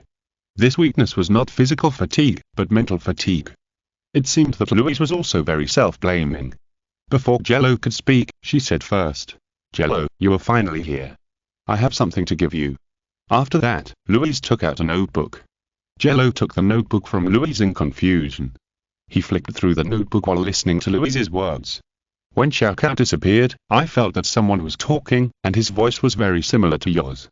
Later, when I was resting or concentrating, some strange symbols and numbers would always appear in my head, so I wrote down those symbols and records. In the past 2 days, Superman and his partners in the Justice League have been studying how to go to other parallel universes, and they didn't even go home. This was a big cruel to Louise, but Louise was also a reasonable person. She knew very well that she should stay calm at this time and not cause trouble to others, so that she could find that child faster. A few minutes later, Jello slammed the notebook shut with a bang, then looked at Louise meaningfully and said, "The things in this notebook are very important for us to go to the parallel universe. I think we will be able to go to other parallel universes and bring back Xiao Kao soon." "Really? Xiao Kao will be back soon?" Louise covered her mouth excitedly, and her body softened at the same time as she was surprised. It was only because Jello used telekinesis to catch her that Louise did not fall to the ground. The notebook recorded a lot of knowledge related to parallel universes, some of which overlapped with the knowledge of parallel universes that Jello knew, which also confirmed its authenticity from the side. If this notebook was completely different from what Jello knew, Jello would be confused. Without the Parachi shield, Jello could only gather multiple technologies to have a chance to open the door to the multiverse. As for who left this knowledge, Jello guessed that it might be his counterpart, Jay, who wanted him to take Little Joe back. But in any case, this notebook increases the possibility of traveling through parallel universes without having to take risks like the villains of Earth 3. 3 days later, in the Go-Synchronous orbit, in the New Watchtower, a multiverse shuttle appeared in the test field. This multiverse shuttle is connected to several connecting lines as thick as a bodybuilder's thigh, and at the other end of the connecting line are 2 treadmills. Don't think this is an ordinary treadmill. This is a treadmill specially used by speedsters, which can absorb the energy generated by their running. Before the last restart, the name of this treadmill was Cosmic Treadmill, and speedsters could also use this artifact to travel to other time and space. But the Cosmic Treadmill in the current timeline is a little different. It is a machine designed to help speedsters control the speed force. It can absorb the energy of the speed force and convert it into other forms of energy for other machines to use. In order to be able to travel to other parallel universes, the Justice League specially built 2 to be used as the energy source of the prototype multiverse shuttle. The prototype multiverse shuttle looks similar to the teleportation machine used by the Justice League. When it is activated, it will be connected to another parallel universe. Since the machine is still in the semi-experimental stage, it can only transport 2 people at a time, and it will take a long time to adjust before it can be used. The burden of the task naturally falls on Jello and Donna. After making all the preparations, Jello, who was wearing a heavy protective suit similar to a spacesuit, made an OK gesture to Batman and Superman in the control room. Countdown 10 seconds. Batman didn't waste any words and directly started the whole system. Barry and Wally arrived at the speed of light and began to provide a steady stream of huge energy for the shuttle. With the support of high-quality energy converted from the speed force, the multiverse shuttle slowly started. Boom, a sound similar to the startup of a reactor sounded in the test field, and silver-white lightning appeared inside the circular shuttle. These silver-white lightnings became more and more, until a light curtain was formed, which looked like a pool of water from a distance. These white lights were reflected in Jello's red eyes, and a flame was ignited in Jello's heart. He turned his head and glanced at Donna, who responded with a smile. Then, the 2 stepped into the silver-white light curtain together. When the 2 opened their eyes again, they had appeared in another place. There was a green grassland under their feet, and they could see many cattle and sheep. The sky was very clear. Jello took off his helmet and wig and took a deep breath. The oxygen content in the air was a little low, but it was a very easy thing for Jello and Donna to overcome. At this time, a breeze blew across Jello's face, and he felt everything in this space. It was a feeling that a noisy city could not bring to people peace, as if the world had stopped. After a while, Jello woke up. He exhaled a breath of turbid air and said to Donna, "The transmission was very accurate. We didn't come to the wrong place. This is another Earth. Then we should confirm the information next." Donna took off her helmet and untied the wig that was pressing down her hair, and said, "I don't know what happened in this universe. It makes me feel a little flustered." "Flustered?" Jello said while taking off his protective suit. "Do you feel this way?" "It seems that I am not the only one who feels this way." Donna had taken off her protective suit at this time. In order to facilitate travel, she wore a casual dress. As for the armor and weapons, they were placed in Jello's small broken watch. Jello, who also took off his protective suit, wore the black windbreaker. He stretched his muscles and bones to ensure that he could be in combat at any time before saying, "Let's go. We can't stay here for long. We need to find the nearest city that can connect to the internet and obtain general information about this world." This parallel universe does not have the support of Oya, so Jello stuffed a lot of things into the small broken watch before setting off to ensure that he can take out a lot of things anytime and anywhere. Half an hour later, Jello and Donna arrived at a fairly large city and found a computer in the city. Although the operating system was still the very early XP system, it was enough for Jello to use. After entering keywords such as Justice League and Superman, a large number of extremely shocking titles came into Jello's eyes. Hope or Tyrant. Superman is the enemy of mankind. Justice League is the accomplice of the dictator. Injustice Alliance Parallel Universe. A city in a plateau region. After seeing all kinds of exciting news titles, Jello also had a rough idea of which universe he had arrived in. After opening the time filter and pushing forward a few years, Jello also saw more iconic information. Metropolis Tragedy. Crazy criminal Joker detonated a bomb in Metropolis, killing tens of thousands of people. What is the reaction of the Justice League? Very critical information. After seeing this message, Jello's eyelids twitched wildly. Beside Jello, Donna recalled what she had experienced before. This is similar to the Joker incident we solved, but in this universe the Joker succeeded. It also took away tens of thousands of ordinary people, and even worse follow-up events. Jello said in a deep voice. Thinking of the countless innocent souls killed by the Joker, Donna also clenched her fists. This should also include your sister-in-law and nephew, and directly cause the following events. The Injustice League universe. This universe is a large tragedy universe in Jello's memory, and everyone has suffered great pain. Superman lost his wife and children. Metropolis. Batman lost his own child. Later, countless people died in those 5 years. When Jello and his friends arrived, it was already several years after Superman was imprisoned in the Red Sun prison, and the world had theoretically entered a period of peace. But in Jello's memory, things were not as simple as they seemed. The super artificial intelligence in the universe Brainiac had set its sights on the Earth and wanted to include it in his collection. In order to resist Brainiac, Injustice Batman released Injustice Superman, and the divided Justice League reunited to fight against the powerful enemy. But those who had passed away were gone forever. It's a terrible universe. Donna shook her head and said, "Fortunately, we stopped the Joker, otherwise, I'm afraid we would have experienced these things too." After silently adding a few more items to the plan, Jello straightened his back, and he was very determined to make a decision in his heart. "Let's go, Donna, get ready, we are going to stir up the world." A few hours later, in a cave, after Jello's transformation, it has become a secret base. There were only some necessary items in the base, but they were enough for Jello to use. Donna looked at Jello, who was fiddling with a set of battle suits, and couldn't help but sigh. "Do you really want to wear the suit?" Just after she finished speaking, Donna shook her head again, as if Jello was doing something that made her feel heartbroken. Jello was adjusting a set of battle suits, but this battle suit was not suitable for his body type. If the owner of the battle suit is inferred, he should be a little shorter than Jello, but 3 points stronger. The color of the battle suit is mainly blue, with a very iconic diamond-shaped S badge on the chest, a red belt around the waist, a pair of red boots on the feet, and a big red cape behind. Such an iconic suit, outsiders can tell at a glance that it is Superman. However, unlike other parallel universes that regard Superman as hope, people in this universe are more afraid of Superman and even regard Superman as a symbol of the devil. Will this irritate the ordinary people in this world? Donna stroked her forehead with one hand and said tiredly, "Don't tell me that you have wanted to wear this suit for a long time." "You're right, Donna." Jello did not directly respond to Donna's question. He walked around the Superman suit and made sure it was exactly the same as he remembered. Then he said, "I want to let the people of this world understand once again what S stands for." Once upon a time, Jello also had a vision of this symbol, but as time went by, he even had the qualifications to stand shoulder to shoulder with S. But in this world, S has become unreliable and may even become his enemy. But even so, Jello wants the world to understand that the S symbol does not represent super, but hope. Then be careful. Donna walked to Jello's side. She stretched out her hand, pressed Jello's shoulder, and said, "Don't hurt yourself, I will be sad." How could that happen? Jello smiled confidently, then pushed Donna away and walked towards the battle suit.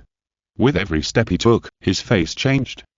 Soon, Jello turned into a son of Krypton with a tuft of curly hair and a square face, and his momentum became more glorious. The confident young man with a gentle face and a sharp spirit seemed to have completely disappeared. This is the transformation ability of the Ultraman family. Although it is not as detailed as the Martians who can be as detailed as the cell level, it is also a very practical skill. As for whether disguising as Superman will be exposed, Jello is not afraid of this at all. After all, to some extent, Ultraman and Kryptonians are extremely similar races, and many abilities overlap. As long as Jello controls it properly, many people will mistake him for a Kryptonian. At this time, the temporary computer sounded an alarm.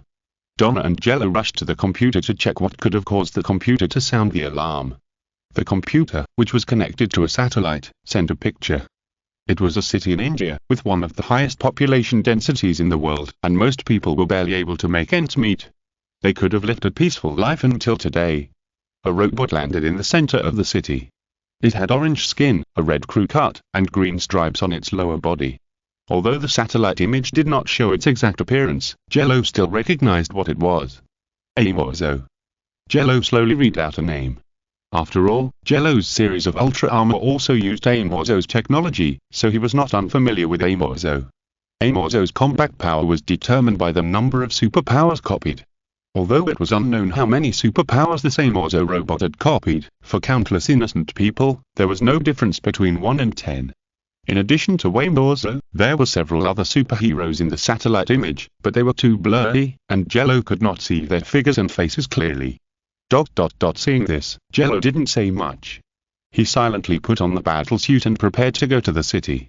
In the Indian city, Amazing was carrying out a massacre, and the superheroes had no power to stop him.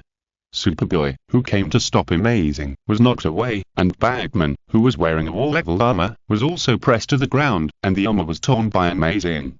Seeing that Batman was about to fall into crisis, the appearance of a red light changed everything.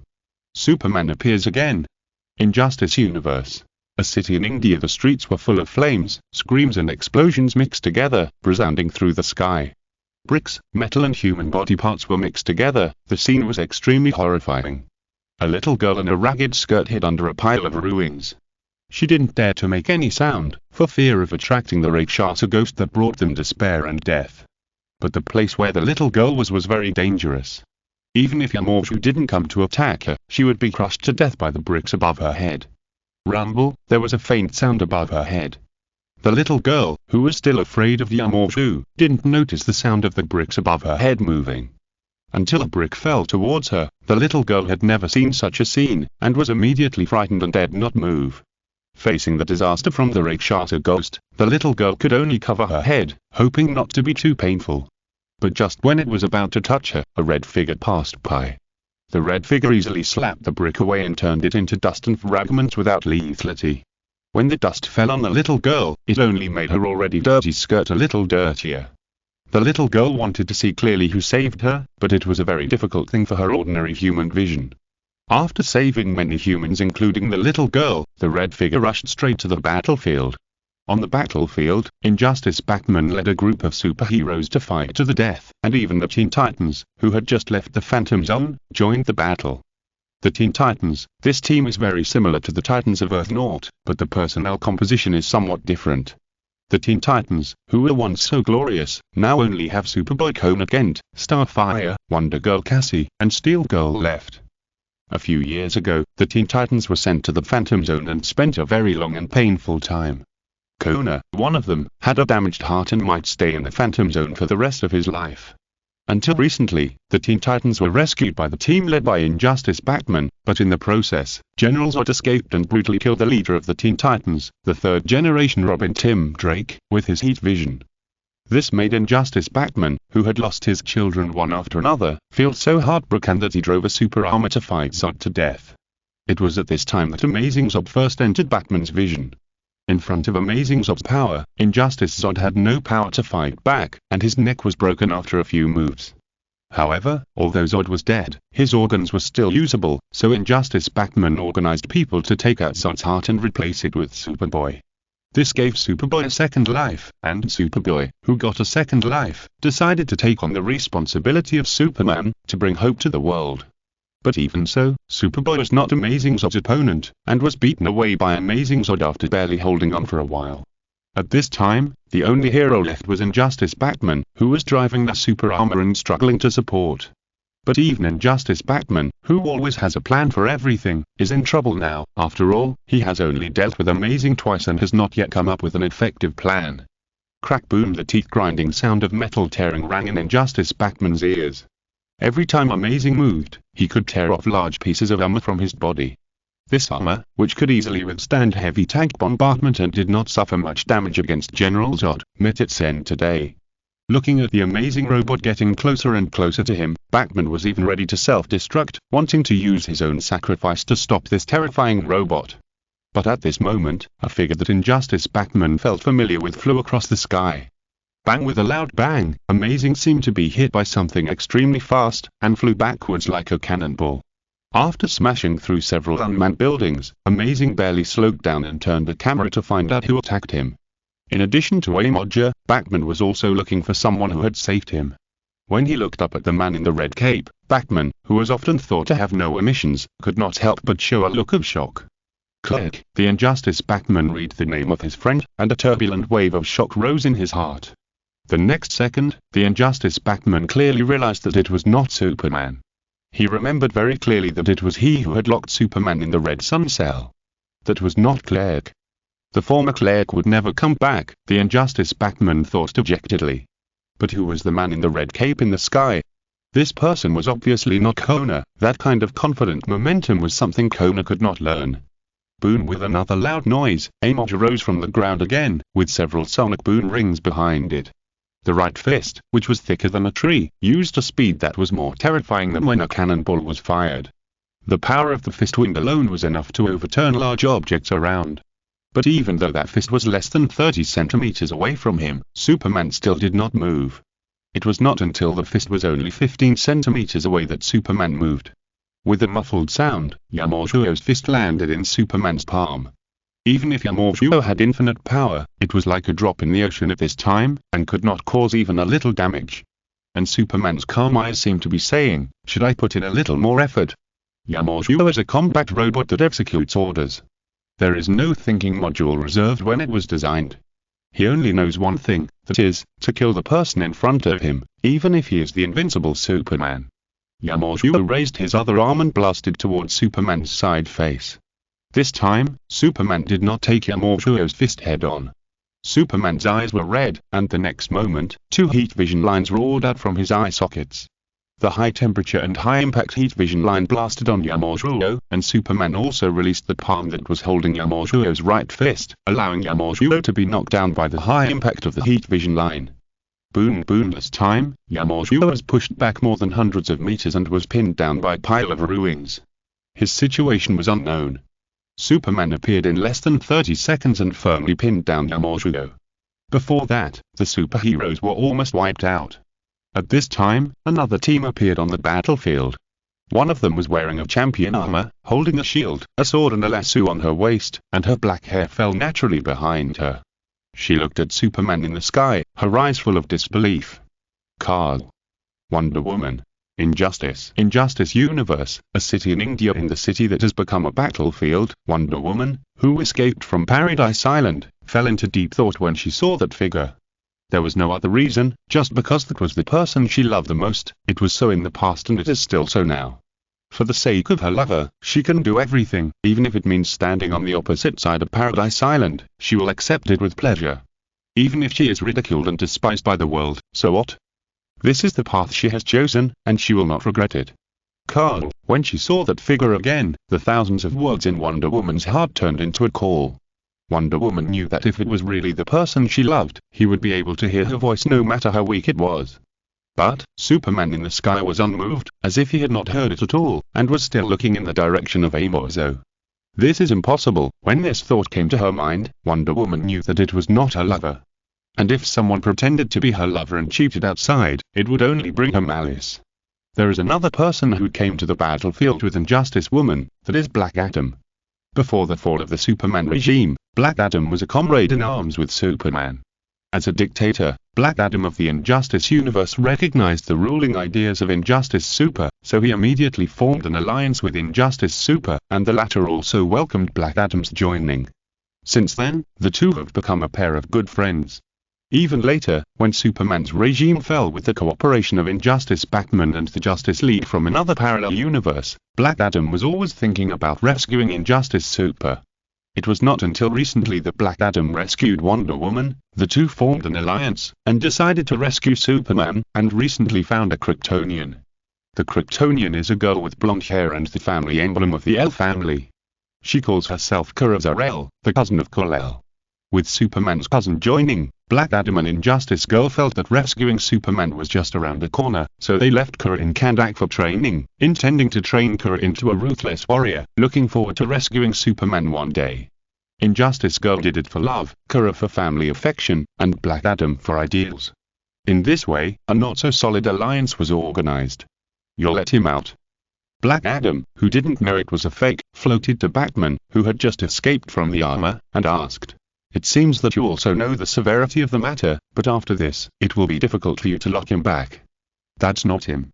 Facing Black Adam, Injustice Batman just replied to him with a few words. Listening to what Batman said, Black Adam frowned immediately. Thunder and lightning appeared in the hands of the dictator of Kandak, and it seemed that he was going to use force. "What do you want to say, Batman?" Black Adam's tone was cold, and his murderous aura was not spared. "That's definitely not him, Adam." Injustice Woman came over. She looked at Black Adam and Batman respectively, and said, "Batman is indeed not lying. The guy in the sky is not Superman, he is just a stupid fake." Injustice Woman almost gritted her teeth when she said the last part. For this kind of fake, Injustice Woman just wanted to kill him as soon as possible. Looking at Injustice Woman, who was once a friend but now an enemy, Injustice Batman's eyes moved slightly, saw Injustice Woman's thoughts, and said it directly. "I suggest you better not do that, Diana. Although the Kryptonians in the sky are unknown, you can't solve it, not to mention that you don't have kryptonite." "So, you have a lot of kryptonite?" Injustice Woman raised her eyebrows, and the surging murderous aura rushed to Batman. "Kryptonite, the biggest weakness of Kryptonians. If they rescue Superman and still let Batman run around with a bunch of kryptonite, it will be a great threat. So Injustice Woman wants to eliminate Batman here." Feeling the murderous aura from his old friend, Injustice Batman was not at all flustered. He said calmly, "Do you want to test the position of the one in the sky, Diana?" Still calling Injustice Woman's name, Injustice Batman looked so confident and had no fear at all. This made Injustice Woman fall into silence. Injustice Batman was right. Injustice Woman really had no way to determine the position of the one in the sky. What if the one in the sky had a similar position to the parallel universe Superman who came to the Injustice universe and beat Injustice Superman? "I can't be locked up in Paradise Island anymore," Injustice Woman thought so, and then she persuaded Black Adam. "Adam, let's watch the battle first." "Okay." Although puzzled, Black Adam also understood that this was the most appropriate choice at the moment. At this time, a Major had recovered, it adjusted its functions, and the damage to the chest armor caused by the heat vision had not been repaired in time. Perhaps the designer of Amazu did not consider that the Amazu robot would suffer such injuries when it was first manufactured, and completely regarded Amazu as an invincible super robot. At this time, Jello, who played the role of Superman, was going to teach Amazu a big lesson. Jello was not unfamiliar with Amazu technology. He was very clear about the advantages and disadvantages of this technology. He even had a nano-decomposition cannon specifically for dealing with Amazu robots. But now Jello was the invincible Superman, so he naturally could not use the nano-decomposition cannon casually. But even so, Jello had enough power to deal with the Yamazu in front of him. The energy of the Ultraman family was very similar to that of the Kryptonians. Unless he was caught and blood was drawn for comparison, even Batman could not determine whether Jello was a Kryptonian. Facing an enemy who could shoot him down from the air, Amazu activated the scanning system to scan Jello, but he only got a series of question marks. The readings are confusing. Restart the scan and do a second scan. The result of the second scan, after multiple scans, Yamazu still only gets a series of garbled characters. This is a small move made by Jello, who knows the shortcomings of Yamazu's technology, which makes Yamazu unable to get the correct answer. But relying on the facial scan, Yamazu still regards the person in front of him as Superman. The target is determined to be Superman, and the response plan is about to be activated the next moment. Yamaucho's energy supply system runs at 300% power. Without a biological force field, he will create a lot of noise when moving. After this battle, most of the residents in this city may suffer from deafness. Facing Yamaucho, who is adjusted to the anti-Superman mode, Jello also moves and collides with this demon-like killing robot. Supergirl. Injustice Universe, a city in India. Above the sky, two figures that look like gods or demons were fighting. Although their figures were elusive, every time they came into contact, they could release shockwaves that were no less than the explosion of a small nuclear bomb. The airflow above the entire city was disturbed, and various wavelengths and particles that ordinary people could not capture with their naked eyes were also disturbed by the collision of the two figures. They fought more and more fiercely, and their altitude was constantly rising. Soon they broke through the Earth's atmosphere and came all the way to the moon. On this lifeless planet, Zero was able to exert his full strength, and he poured out his strength to his heart's content. Even without the Ultra Armor and without transforming into Ultraman Trigger, Zero now has considerable power. In fact, there are also gaps between the multiverses. Earth North has the highest cosmic strength and is called the main universe. It is an important stage for various major events. In that environment, the strength of Earth North will be higher than that of other universes. The Injustice universe is a parallel universe with lower strength, and the combat power of superheroes is weaker than that of the main universe. The Yamaucho robot created in such a weak environment is naturally no match for Zero. Copy failed, system restarting. The Yamaucho robot was unlucky to face Zero. Every ability was within Zero's expectations. Yamaucho tried to copy Zero's ability but failed. Red light appeared in his eyes, and two red lasers shot out at Zero. Seeing this, Zero also fought back with heat vision. The same hot light burst out from Zero's eyes and collided with Yamaucho's red laser. Zero's heat vision comes from the ability of the Ultra family, Ultra Vision. In simple terms, it is a skill that releases energy rays from the eyes. It is a very durable skill. The only problem is that if you use this skill directly in a human form, your eyes will hurt a little, and you have to put some eye drops afterwards. It is also very simple to disguise as a Kryptonian's heat vision. Just slightly adjust the spectrum and it can change from white to red. From an outsider's perspective, it is exactly the same as heat vision. In order to deal with Zero, the amazing robot was also overloaded. Many of its mechanical joints were already overheating. I'm afraid it would be scrapped in a little while. Zero noticed that the amazing robot was overheating and increased its energy output. Ultra's eyes became stronger and the temperature in them was even higher. The impact force forced the amazing robot to retreat again and again. If this impact force is converted, it would probably be several times greater than the head-on collision of a supersonic fighter. It is a great challenge for the amazing robot to confront this high temperature and high impact light. The high temperature of itself and the external environment burned the internal structure of the amazing robot, and the nanomachines that maintained its function were consumed crazily. The command engraved in the deepest part of the action logic determined that the amazing robot would not retreat. It tried its best to defeat the enemy in front of it. But it was just doing useless work because Zero once again increased the energy output. This time, the amazing robot no longer had the ability to resist. On the moon, which was hit by a sandstorm, the Amadou robot completely ended its short but sinful life. After watching Amadou being scrapped, and cleaning up all the ruins to ensure that no villain would use the remains of Amadou, Zero planned to leave the moon. But at this time, an uninvited guest came to the moon. The next moment, another figure in a red cloak landed on the moon. She did not have a high degree of control over her power, which caused a series of earthquakes on the moon, even more violent than the aftermath of Zero's battle with Amadou. Is that a bird? Is that a plane? No. It's Supergirl. Through the rolling moon dust, Zero saw the appearance of the person who came clearly.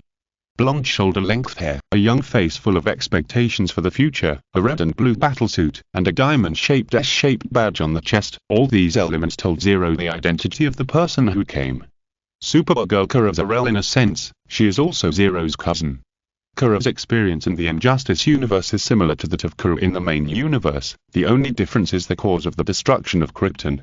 The cause of the destruction of Krypton in the main universe is closer to the traditional planetary explosion, which is a natural disaster. Coupled with Krypton's cumbersome and lengthy system and that decadent atmosphere, it eventually led to the destruction of Krypton, and only a few survivors escaped. The cause of the destruction of Krypton in the Injustice universe is man-made disasters, which was caused by the super artificial intelligence Brainiac.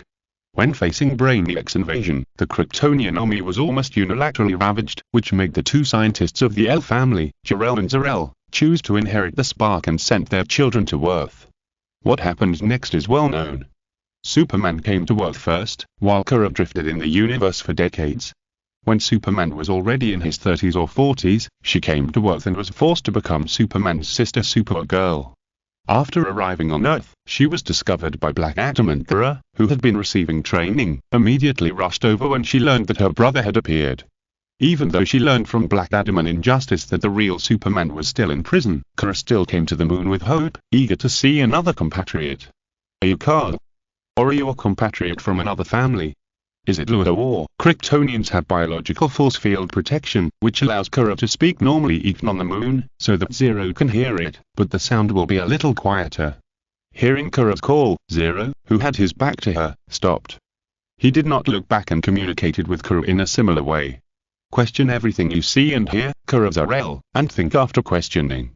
When you have thoroughly obtained the real answer, come to see me again. Zero answered Kara with an ambiguous sentence. This can be said to have confused Kara. What is questioning everything you see and hear? Why should I think? What is the real answer? For a while, a lot of questions emerged in the mind of the young girl of the L family, and she was eager to know the answer. But Zero would not give it to her. Goodbye, orphan of the L family, I will say goodbye to you in Earth language. Jello turned his head slightly, showing the corner of his mouth, and said a word in a voice that Kara had to work hard to hear.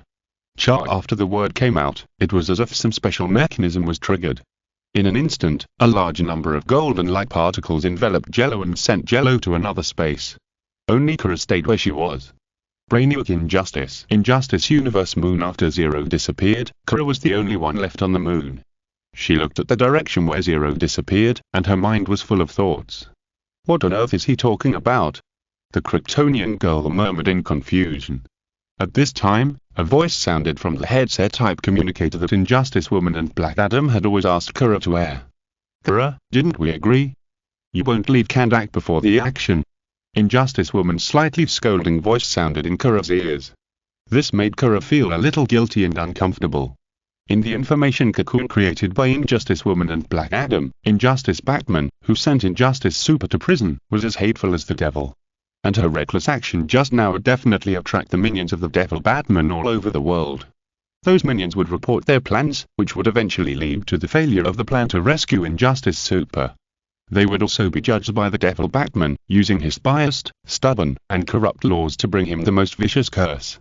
This is the image of Injustice Batman in Kara's mind, created by Injustice Woman and Black Adam. As for the Superman who dared to resist Batman, he became a hero in the story told by Injustice Woman and Black Adam. Sorry, Diana, it's my fault this time. Kara sighed, feeling very depressed. I wanted to find my compatriots, I thought they were my people. Injustice Woman on the other end of the communicator murmured in a low voice. She knew the importance of Kara to their plan. Without the overwhelming power of Kryptonians, it would be difficult for them to rescue Injustice Super and rebuild the regime afterwards. Therefore, Kara's power must be in their hands, and can only be in their hands. Anyway, you should go back to Kandak first. Injustice Woman said to Kara in a softer voice. But when you come back, you must worry about Batman's minions. They will destroy everything you have now and make you homeless. After all, we are the only ones who can accept you now. Okay, Diana. Kara's mood became heavier after listening to Injustice Woman's words. In front of the 1,000-year-old fox, Injustice Woman, Kara, whose social experience is worse than Darkman in the main universe, will naturally be fooled. Injustice Woman almost unilaterally dominates Kara.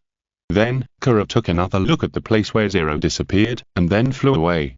At the same time, in the depths of the universe, a spaceship like a giant skeleton. This spaceship is extremely large, almost the size of a city on Earth, and there is a different world inside. Countless civilizations have been shrunk and sealed in this spaceship. It can be said that this spaceship carries the hope of half of the civilization in the universe. And the owner of this spaceship is the super artificial intelligence Brainiac. It is rumored that Brainiac was once a creation of a planetary civilization called Comet Core Star, but for the life of Comet Core Star, Brainiac is too intelligent. Brainiac not only has the 12th level of intelligence, but also has a gradually distorted thought after that.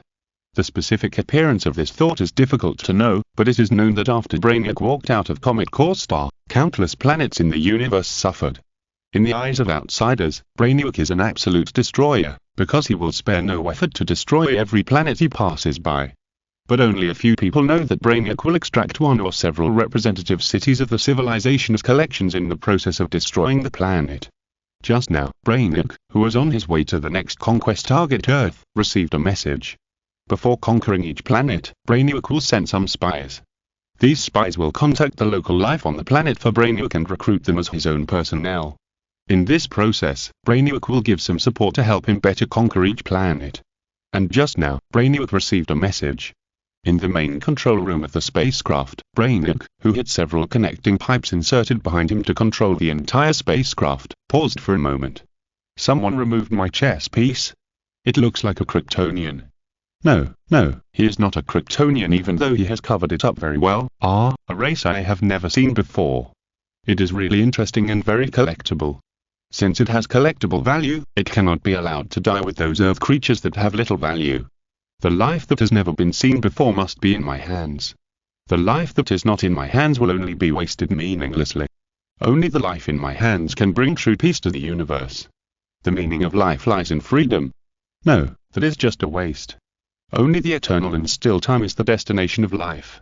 Everything is like this. As his thoughts flowed, Brainiac made a decision.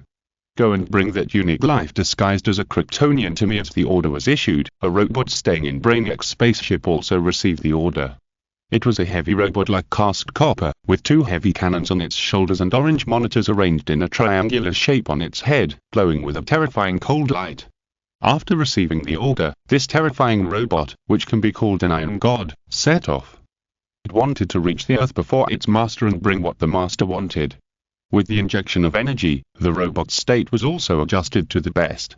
The tracks under its feet were running, and it took it to the prepared position in a moment. The next moment, the hatch opened, and a strong thrust appeared behind the robot, pushing the robot to start and making the robot disappear in the vast universe. At this moment, the Earth was in a panic because of the reappearance of Superman.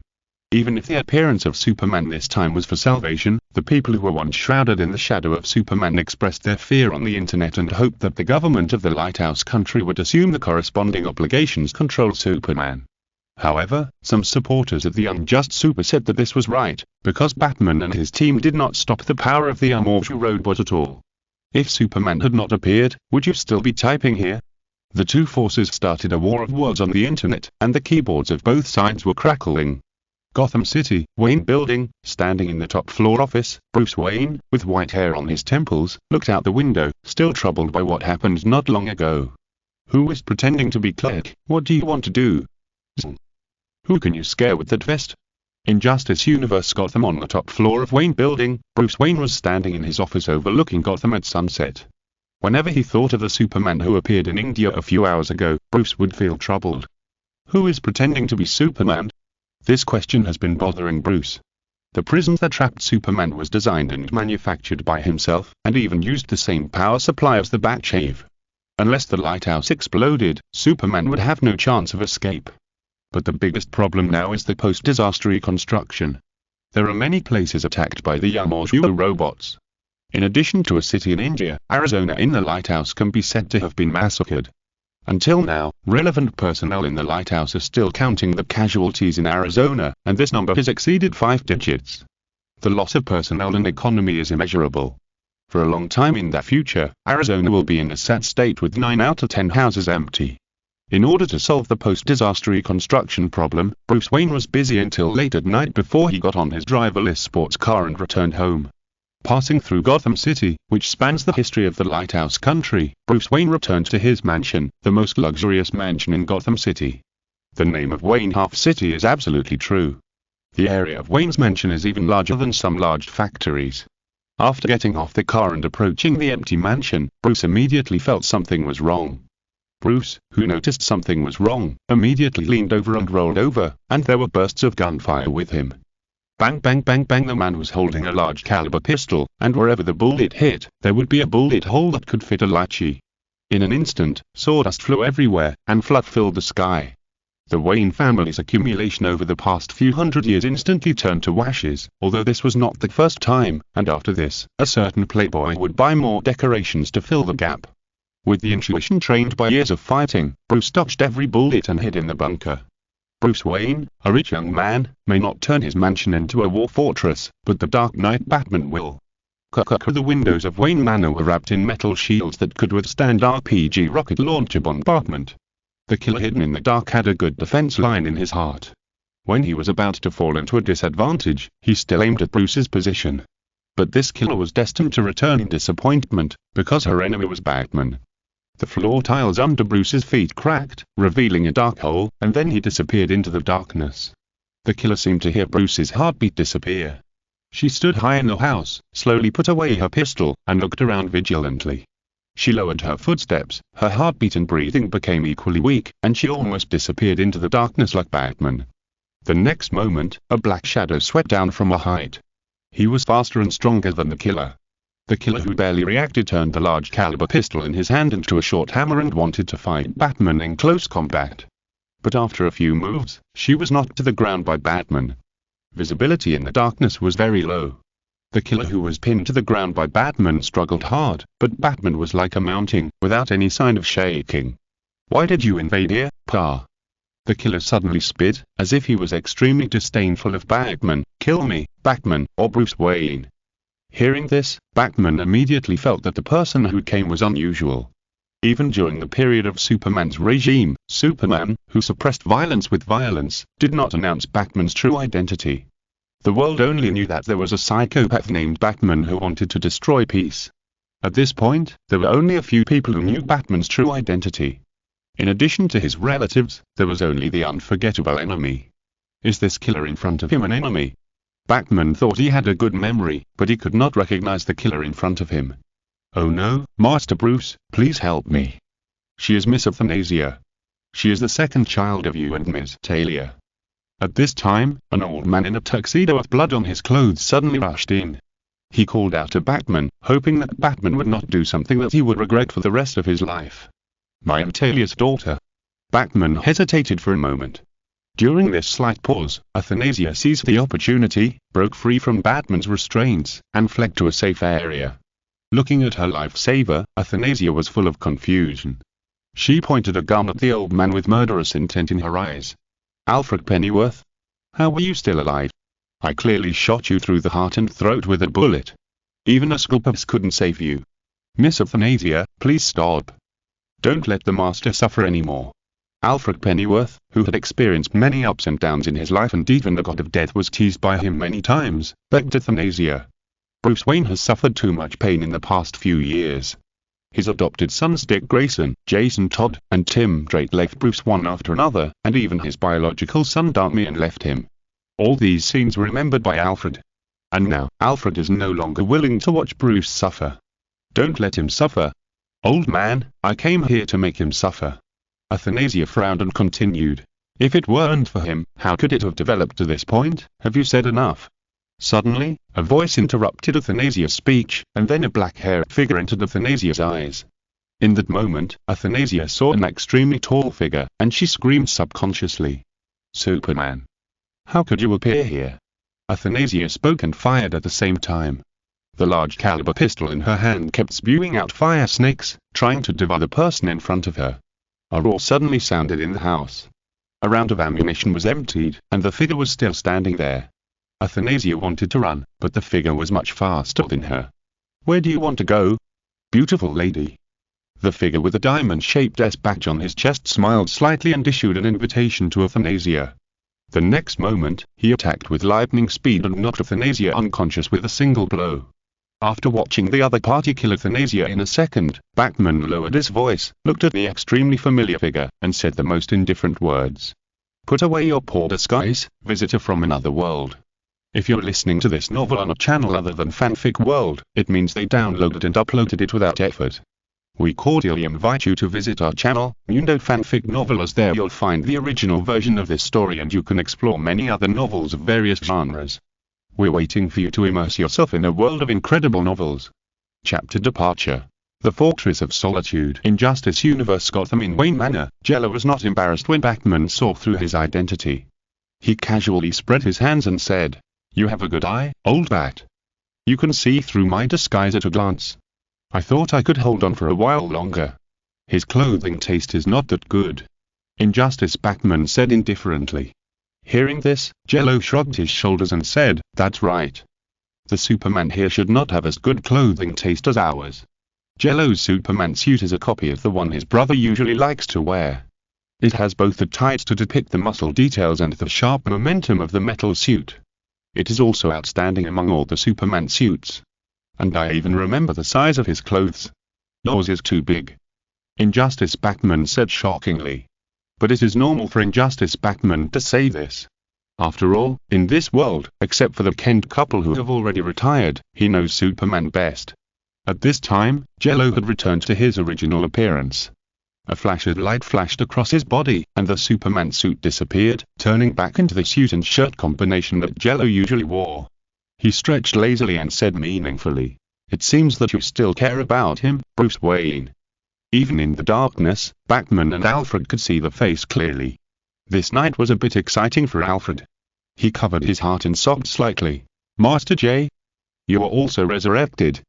This sentence would certainly be strange if it was put in the communication between ordinary people, but if it was put in the DC universe where you are resurrected today and I'm resurrected tomorrow, it would be normal. "Alfred, he is not J. J was dead that year." Injustice Batman immediately replied. Although they look very similar, Injustice Batman still saw the difference between Jello and J at a glance. In the memory of Injustice Batman, the child always had a smile on his face. He could show kindness even to the most vicious enemies. He was a young hero praised by everyone and the leader of the Teen Titans. Although the stranger in front of him also had a smile on his face, Injustice Batman felt something else from him. It was a kind of confidence, a confidence and strength, and the faint sharpness between the other's eyebrows made Injustice Batman draw an inequality between Jello and J. Looking at Jello again, Alfred said with the last glimmer of hope, "But Master Bruce, people have experienced so many big things, and there may always be some changes." Batman is right, I'm indeed not the J, you know, I come from another parallel universe. At this time, Jello spoke. As soon as he spoke, Jello admitted his identity openly, with his hands in his pockets and a playful look in his eyes. After solving the problem of the Yamauchi robot, he returned to Earth and used the receiver of the Yamauchi robot to find that base of the mastermind behind the scenes. But the mastermind had already prepared. When Jello arrived, there were only corpses on the ground, and one of them was very familiar to Jello, because it was the corpse of Professor Avia of the Injustice universe. Although they were not the same person, Jello still had a little compassion, so he spent some time burying these remains and let them rest in peace. After doing these things, Jello looked for clues in the abandoned base, which also made him discover some things.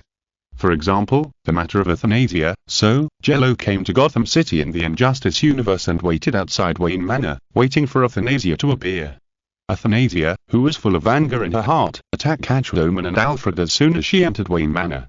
Her methods were so cruel that the special forces had to wonder what resentment there was. But Jello could restore the cell structure, and as long as the death was not too thorough, Jello could save the person. "Why did you appear in our world? Looking for rescue?" Perhaps because of Jay's previous reputation, Injustice Batman's attitude towards Jello was good, but not enthusiastic. Looking at the Injustice Batman in front of him, Jello confessed, "I came here to find my nephew, Jonathan Kent Jr. Jonathan Kent Jr., he told me this name before." Listening to the name Jello mentioned, Injustice Batman remembered some past events. That was before everything happened. Batman and Superman were still the best partners in the world. After a patrol, Superman talked to Batman in the Watchtower about the idea of naming a child. "If it's a boy, he will be called Jonathan, because he is the most important man to me. If it's a girl, she will be called Martha, because she is the most important woman to us. You won't say you want me to be the godfather of your daughter, right?" "Hectares, you guessed it, Bruce." The memories were shattered, and time returned to the present. When Jello said the name of Little Joe, Injustice Batman also believed it half. "But why do you want to look for the child in their universe?" Injustice Batman was puzzled, so he asked, "But why do you want to look for little Jonathan in this universe?" "That's a long story." So, Jello told Injustice Batman some of their previous experiences. This included the Joker running to Metropolis to cause trouble, and they finally turned the tide, but lost little Jonathan at the critical moment. After hearing this story, even Injustice Batman's eyes showed a trace of longing. If the past was the same as what they experienced, unfortunately, the established timeline of the past cannot be changed. They can only accept everything now and move towards the future. In other words, a data ghost who calls himself Jay appeared on your side and took your nephew away. This is really unbelievable. At the beginning, Master Jay paid his life to stop Superman from doing something irreversible. Unexpectedly, he is still alive in another way. Alfred had a tear in his eyes. Batman was very happy to know that the young man who was always full of hope was not dead, but when one question was answered, another question came up. But how do you want us to help you find him? After all, even if he is not dead, he doesn't want to come out to see us. I want to go to the Fortress of Solitude. Jello said bluntly, I don't have the authority to access your Fortress of Solitude. If I break in rashly, we will be attacked by the Annihilus, and something irreparable might happen. The Fortress of Solitude. Hearing this, the Injustice Batman thought of the Kent couple who lived there. Time no see. Injustice Universe North Pole A. Place covered with ice and snow forever. The average temperature in the North Pole is only -20 degrees Celsius. If it is at a higher altitude, this number will be even lower. The biting cold wind can quickly take away a person's body temperature, and looking directly at the snow without eye protection will cause snow blindness. Only a few strong creatures can survive and reproduce here. Even humans can only build scientific research stations and stay here for a while. It is in this place that can be called a life-forbidden zone that there is a towering fortress, the Fortress of Solitude. Jello and the Injustice Batman wearing snow clothes stood outside the door of the Fortress of Solitude. He looked at the door that was completely different from the style of the Fortress of Solitude in the main universe, waiting for the people inside to open the door. The key placed at the door was made of white dwarf fragments and weighed hundreds of thousands of tons. This was not something that Jello could lift with the strength of his human body. About half an hour later, the door opened with a boom sound, and two white-haired old men walked out under the protection of a group of Annihilator robots. Annihilus is an intelligent defense system designed and manufactured by Kryptonian scientists during the Great Expansion period. Although it is a defensor, if its bottom line is touched, the Annihilus will spare no effort to destroy all enemies. Standing behind the Injustice Batman, Jello glanced at these Annihilus. These Annihilus are not much different from the Annihilus he has seen in the main universe. The construction foundation should all have Kryptonian genetic factors. Old Jonathan, who has been in the Fortress of Solitude for several years but has not lost his attention to the outside world, looked at the Injustice Batman and asked, Bruce, did you come back to deal with that robot? The interior of the Fortress of Solitude is definitely not an information-closed place, and Kryptonian technology is far superior to Earth technology. Reading external information is just the simplest thing. During the time when Superman was imprisoned, the Kents had the highest authority. They could even command the Annihilus. No, he came to you for something. As he spoke, the Injustice Batman made way for Kent's parents to see Jello's face clearly. Hello, Mr. Kent, Mrs. Kent. Jello politely waved and greeted. Although the Kent couple in front of him looked exactly like the couple who adopted him, Jello knew very well that the two people in front of him were not his adoptive parents. After seeing Jello's face, Martha, who was standing next to old Jonathan, was obviously stunned. After hesitating, she covered her mouth with her hand and said in surprise, Oh my God, could it be? No, I'm not the child you know, I come from a parallel universe. Seeing that Martha seemed to have recognized him wrongly, Jello immediately explained, indicating that he was not Jay from the Injustice universe. On the way here, Jello had heard about Jay from the Injustice Batman. Unlike Jello, who was adopted, Jay was a child born by the Kent couple themselves. He was a pure Earth human. He also gained a superpower when he grew up and began to follow his brother's footsteps to become a superhero. In other words, the Kent couple in the Injustice universe would have a deeper feeling for Jay. Similarly, Jay's death at Jay also made the Kent couple almost heartbroken. Is that so? After hearing Jello's explanation, Martha's eyes showed a trace of loneliness. She quickly put away the emotion and turned to Jello and said, But we are very satisfied to know that other Jello can live so well. No, ma'am, you're wrong. Jello shook his head and denied, Your child may not be dead. What? Martha was surprised. After a moment of silence, old Jonathan waved to Jello and Injustice Batman and said, Come in, it's cold outside, talk to us two old guys. Then, Jello and Injustice Batman walked into the Fortress of Solitude under the guidance of the Kent couple. The interior of the Fortress of Solitude is the same as the main universe, with many high-tech facilities. The entrance is also the same statue of Mr. and Mrs. Owl. Along the way, there are many endangered plants and animals collected by Superman during his adventures in the universe, as well as some souvenirs. The Kent couple, who have been farming for most of their lives, do not understand these alien high technologies. After so many years, their living area is still very limited. Most of the time, the Kent couple lives in one area. The interior of the Fortress of Solitude is very large. Even if there is only one area, it is enough for the Kents to live. Perhaps to commemorate their past lives, the Kents arranged this area a bit like the farmhouse in Smallville Town. They even got a few fields for farming. Although they only need to shout, the AI of the Fortress of Solitude can help them get everything they need, but the Kents, who have worked for most of their lives, still like this way. Sitting on the wooden chair made by old Jonathan, listening to the creaking sound from under him, Jello began to tell old Jonathan everything he knew. After listening to Jello's story, some tears appeared in Martha's eyes. She rubbed her red eyes and couldn't help but say to herself, that's great, it's really great that J.I. is okay. Parents always hope that their children will live more comfortably. After so many years, even if they just know that their children are in a state of not dead, the Kents are very relieved. But after a moment, a question came to old Jonathan's mind. But if Jay is still alive, why doesn't he come to see us? Maybe he's worried that you'll feel heartbroken after seeing him like that. Jello guessed. Jay's data ghost posture was neither alive nor dead, so Jello guessed that Jay didn't dare to let his parents see him like that. Martha wiped away her tears and shook her head. What a silly child. ... At this time, there was a sudden sense of fluctuation in the air. As ordinary humans, Injustice Batman and the Kent couple didn't notice it, but for Jello, this familiar fluctuation was simply too arrogant. Since you're back, let's meet each other. By the way, bring out my little nephew. Jello smiled slightly. As Jello's voice fell, the Kent couple and Injustice Batman all showed surprised eyes. In a moment, bursts of blue light appeared in the space. In the light, a figure slowly took shape and appeared in the eyes of the four people. He looked at his parents and elders whom he hadn't seen for a long time and waved his hand. I'm sorry for making you worry over the years, Dad, Mom, and it's been a long time, Mr. Batman. Chapter Electronic Virtual Card Unjust Universe North Pole Fortress of Solitude. When Martha saw Jay appear again in her eyes, she could no longer control herself. She left her seat and rushed towards Jay, wanting to hug him. But Martha missed and almost fell down due to inertia. Seeing this, Jello used telekinesis to hold Martha up and slowly returned her to her position before stopping the telekinesis output.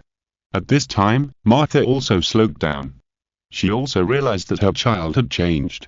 She trembled and walked forward, gently brushed Jay's outline with her hand, and sobbed. You must have had a hard time these years, Jay. It's okay, Mom. Jay's face, which was made of blue data light, showed a smile, as if he wanted to convince his mother, but his little thoughts still couldn't be hidden from the Kent couple. If you feel uncomfortable, don't force yourself, just say it if you want to. Old Jonathan said on the side. Jay was not even 17 when he died, and a 17-year-old boy experienced such a huge change in a short period of time, becoming a data ghost that was not discovered by the world. Looking at his parents, Jay still seemed very relaxed. It's really nothing, I just can't come back for a while. I have something I want to know, Jay. At this time, Injustice Batman suddenly said, when did you find yourself becoming like this? 5 years after the accident, I suddenly felt that I was conscious again. Jay nodded and replied, it was when you, Mr. Bruce, found another parallel universe to stop my brother. Is that so? Batman fell into a brief contemplation. At this time, Jello focused his eyes on J.I. Has a golden-haired homolog ever found you? You mean the man who calls himself J.Lu? J.I. hesitated for a moment, then nodded and said, he said he could help me return to ordinary life and get rid of this half-human, half-ghost appearance, but I have to give up my power, and I refused him. What have you been doing all these years? You don't even have time to come back to see your parents. Old Jonathan expressed his inner doubts. I blamed myself for a while. I kept thinking, if I could stop all that at the time, would everything be different? So, I worked hard to study technology in this posture. After I had the technology to travel through parallel universes, I began to prevent similar incidents in various parallel universes. Listening to J.I.'s narration, Jello could already imagine a young man with reluctance, self-blame, and regret in his heart using his last strength to change everything in the world. At this time, Jello couldn't help but have a little respect for Jai. But respect is respect, and the nephew still has to be asked. After a few seconds after Jay finished speaking, Jello asked for Xiao Cao. I think you should take good care of little Jonathan, right? Little Cao? He's having a lot of fun. Jay replied with a smile. Then, Jay opened a portal filled with blue data streams, and in the streams, a figure still learning to walked out. Uncle Jello. Xiao Cao shouted happily, and then rushed directly towards Jello. Seeing this, Jello also caught Xiao Cao steadily, rubbed Xiao Cao's plump cheeks and asked, "Have you had fun these days?" "Happy. There is another Uncle Jello to play with me. He will give me super big remote control toys." "Uncle Jello, you have one too, right?" Xiao Cao's eyes were full of spirit, and his two little hands stretched out, trying to show how big the remote control toy was. "Your uncle doesn't have remote control toys, but only a remote control plane that is so powerful that it can make a large number of physicists angry." Jello really wants to say this to Xiao Cao. Hearing this, Jello used a smile to hide his embarrassment. "Uncle Jello will take you to play something more exciting in the future." Okay. Xiao Cao shouted repeatedly. Looking at Xiao Cao with a happy face, Jai leaned close to Jello's ear and said to him, "Come with me, I have something to tell you." Then, Jello let go of Xiao Cao, put his nephew on the ground, and rubbed his hair. "Can you play with them first? Uncle has something to do." "No problem." Xiao Cao responded obediently. This obedient scene reminded Injustice Batman of his own son, and his head suddenly hurt. It would be great if his son was so obedient, Injustice Batman thought silently. As soon as Xiao Cao finished speaking, he ran towards Injustice Batman and the Kents, making room for the two isotopes. After having space, Jai opened another portal and signaled Jello to go in. Then, one person and one data ghost walked into the portal. When Jello's right foot just stepped into the portal, he felt a feeling similar to being teleported back to ultralight. It seems that Jay's secret space is also a special dimension. In the blink of an eye, Jello and Jay stepped into the portal. Inside the portal is a different space, where lines made of data light are everywhere, magnificent and strange. It seems that the data is not substantial, but when you touch it, you feel like it is substantial. It seems that you have mastered the core of Ultraman X's concept fragments, data materialization. In this space where only the two of them are, Jello directly told Jay his thoughts. After all, there is no big black rat here that will think wildly. Looking at the many Ultramen, the existence of Ultraman the 10th is also very special. Even Jello, who is a time traveler, does not know his origin. He only knows that X was accidentally involved in the Ultra Flare while chasing Geyser, and needs to integrate with the human body of the sky and the earth to have a physical body. Jay in front of him may also be at this stage, and needs to integrate with the human body to have a physical body. You're right. It's because of this ability that I can develop some useful things as a data ghost. Jay is also a smart man. He doesn't like to talk about riddles. He confessed to Jello directly and revealed his reliance on traveling through the multiverse to save tragedies, electronic virtual cards. The next moment, more than a dozen electronic virtual cards appeared in front of Jay, and the faint roar of beasts echoed in the space. Among the many monster electronic virtual cards, Jello also saw an alternative electronic virtual card. It was an Ultraman warrior in armor, and Jello was also very familiar with him. After all, in a sense, he and that person have the same name. Jello pointed at the card. "It seems that you use the power of the card to travel through the multiverse, right?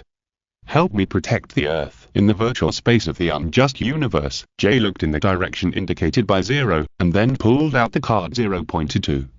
The card was printed with a bust of a rebellious young Ultraman warrior.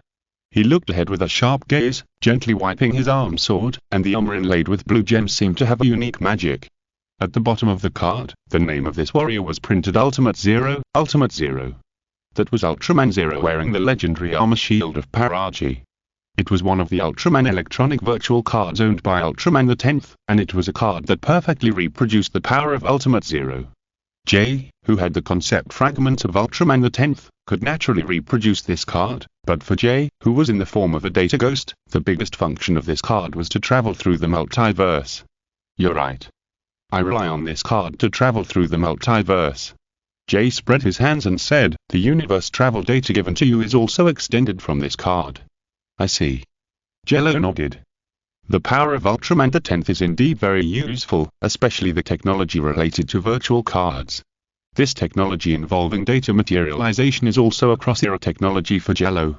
If all the existing Ultra Armors are organized into virtual cards, and then upgraded with the small broken watch and the origin breath, it will be easier to change the armor yourself.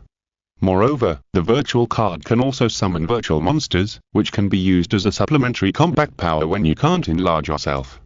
After so many years of research, Jello has developed a technology that can take out concept fragments. But there is a problem in front of Jello now. He is now a data ghost. If the X fragments are taken away, he will really die. This is a very cruel practice. Jello will not take a life so casually. He will only attack the unforgivable villains. But Jay smiled and looked at Jello. I have something for you to help me with. Don't worry, I won't let you do it for nothing. I will give you a very generous reward. Tell me what it is first, friend. Since the other party was quite friendly, Jello was happy to listen. In fact, I came back this time because I found that there was a very terrifying enemy that was going to invade the Earth. With the current combat power of the Earth, it is probably difficult to defeat that enemy. Jay said with a heavy heart. I think you should have heard of the artificial intelligence that keeps plundering civilization. You and I know his name. Are you talking about Brainiac? Jello immediately thought of the great enemy of the Justice League. While speaking, Jello turned his palm and a silver gray core with triangular distributed circular dots appeared in his hand.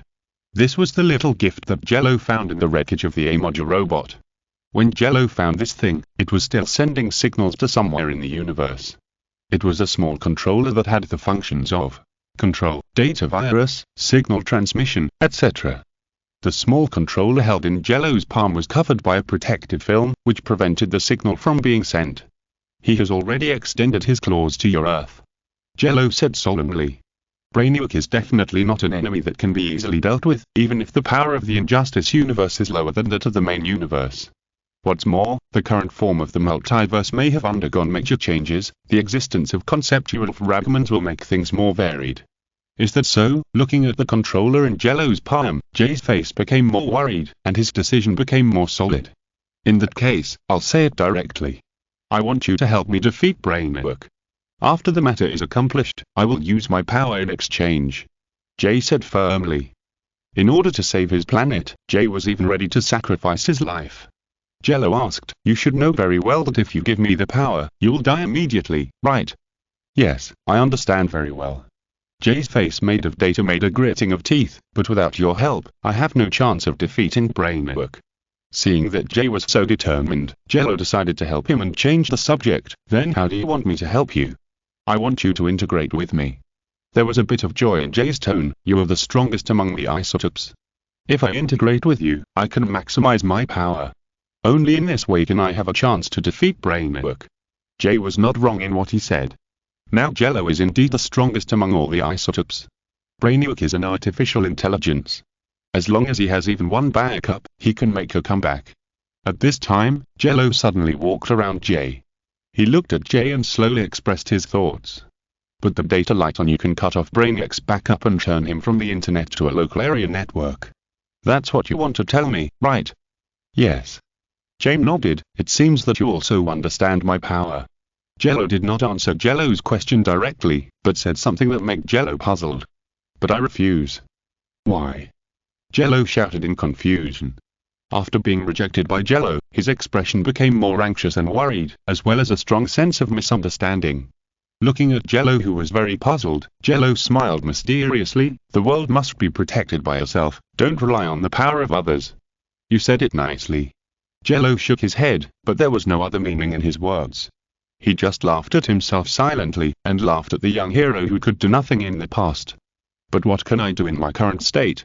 After all, I am still the child who can't do anything. Seeing this, Jello just said softly, if it comes to data technology, I'm indeed not as good as you, but in terms of mechanics, I'm much better than you. What are you talking about? Listening to these words that suddenly carried a bit of the Riddler's aura, Jay's little face was full of confusion, and he didn't come back to his senses for a long time. I'm saying that the future of this planet must be grasped by ourselves, instead of pinning our hopes on others. Jello walked to Jay's side, stood parallel to Jay, and his eyes shone like torches. Listening to Jello's words that hinted at something, Jay seemed to understand something, and a smile appeared on his face made up of data. Then let me see on another technology, brother. The chapter has been decided, you will be the Mega Man. Injustice Universe North Pole Fortress of Solitude A. Few hours later, in the laboratory that was once only available to Superman, thanks to the permission given by the Kents, Jello was able to use this laboratory that embodies the top technology of Krypton. Sparks flashed in the laboratory, and Jello held an operating instrument and was adjusting a humanoid metal skeleton. Soon, a mechanical body appeared in front of Jello and Jay. Looking at the mechanical body with many mechanical structures exposed in front of him, Jay couldn't help but admire it. Nanometer metal skeleton, 16 small atomic reactors, superconducting acceleration, microquantum computer combination, phantom engine, you were going to build a civilization-destroying machine. At this time, Jay had already developed a trace of fear for Jello. If this man in front of him went crazy, he might be more dangerous than Brainiac. The skeleton is done, choose a shape for yourself. After finishing the work at hand, Jello put down the instrument in his hand, he called up a holographic screen, and asked Jay to choose a shape for himself. Before this, Jello had asked for the consent of the Kents and explained that Jay's appearance might be a little different from before. The Kents finally agreed to Jay's suggestion. No need, you can do it. Jay smiled slightly, and stretched his body made of data. I believe in your aesthetics, just don't mold it according to your own face. Is that so? That's fine. Jello nodded, and a rough plan had already appeared in his mind. After the plan became much clearer, Jello continued to complete the next operation. About 3 hours later, a blue metal body appeared in front of Jay. This mechanical body with blue as the main body was decorated with some blue light. The left arm of the body was a hand cannon, and the right arm was a normal bionic mechanical arm. There was a red crystal in the center of the light blue helmet. As for the face that Jay was most concerned about, it was slightly ordinary. Jello retained some of Jay's characteristics and made some slight changes to make this face look younger. This body, Jay looked at the body in front of him and fell into a brief contemplation. After a moment, he shouted. It's great. It seems that there is a special resonance between Jello and Jai. Try it. Jello motioned to Jai to try it, and the latter approached the mechanical body happily. In the past, Jai had thought about using mechanical bodies temporarily, but those mechanical bodies were not suitable for him. Either the duration was too short or the repulsion was too great, which made Jai unable to exert his full strength, so Jai had to give up. Until Jello appeared. With the data support provided by Jai, Jello created the most suitable mechanical body for Jai in a short time. And this mechanical body was also called Lock the 10th by Jello. In order to fight Brainiac, Jello did not install a module that can be connected to the internet on Lock the 10th. It is simply the stupidest thing to compete with super artificial intelligence in computing power. Although Brainiac can use physical invasion to forcibly connect to any organic body, even gorillas can be remotely controlled, which means that Brainiac's control ability is definitely not limited to machinery, and even carbon-based life can be controlled. However, this can ensure that Jay's body Lock the 10th will not be remotely interfered with by Brainiac. After all, Jello even unplugged the network cable for him, so the chance of Brainiac being able to remotely control it is greatly reduced. Okay. Jay nodded, and then walked directly into Lock the 10th. On the side, Jello watched Jay walk into Lock the 10th like a ghost. In this moment, Jay seemed to feel everything he once had, vision, taste, smell, all senses returned, everything that he had not had for a long time belonged to Jay again. Jay, who had obtained a new body, tried to control the body to take 2 steps. Clang clang clang, a sound suddenly rang out in the laboratory. It was Jay learning to walk like a toddler. This was not because Jay was not used to the body, but because Jay was fine-tuning the operating system. After all, Jello was not Jay himself, and some habits must be different, so Jello filled this blank for Jay himself. After a while, Jay was able to use the electromagnetic acceleration of his body to move at high speed in the laboratory. Seeing that Jay was very happy, Jello made a target and asked Jay to try the weapon. Try the weapon, this is also that key point. Hearing this, Jay raised his left arm. Under the light of the laboratory, the outer armor of this energy-focusing hand cannon glowed blue, and the muzzle temperature increased. Within a second, an orange-yellow energy shell appeared at the muzzle. As Jay's mind moved, this shell was also fired by him, and finally landed on the target, blasting the target into pieces. It's a very powerful weapon. When I came to the Fortress of Solitude to test my strength before, it took a long time to blow up that target. Jay said after taking a look at the hand cannon whose temperature did not rise much. Seeing this, Jello walked to Jay and smiled. The power of this weapon is not just this. I added technology to this energy-focusing hand cannon to match your strength. Try it. Match my strength? Do you mean the virtual electronic card? Jay took out a virtual electronic card while curiously. This is a virtual electronic card with a monster pattern printed on it. The English words Cyber King at the bottom explain its identity. After Jay took out the virtual card of King Ellie, a sensor device appeared on the energy-focusing hand cannon. After Jay used the virtual card of King Ellie to swipe it, the card in his hand suddenly disappeared and turned into a burst of yellow electric light and merged into it. The next moment, the surging electric light jumped at the muzzle of the energy-focusing hand cannon. Feeling this powerful force, Jay's face changed. Only after Jello called out 5 targets did he release this terrifying power like an angry dragon. Boom.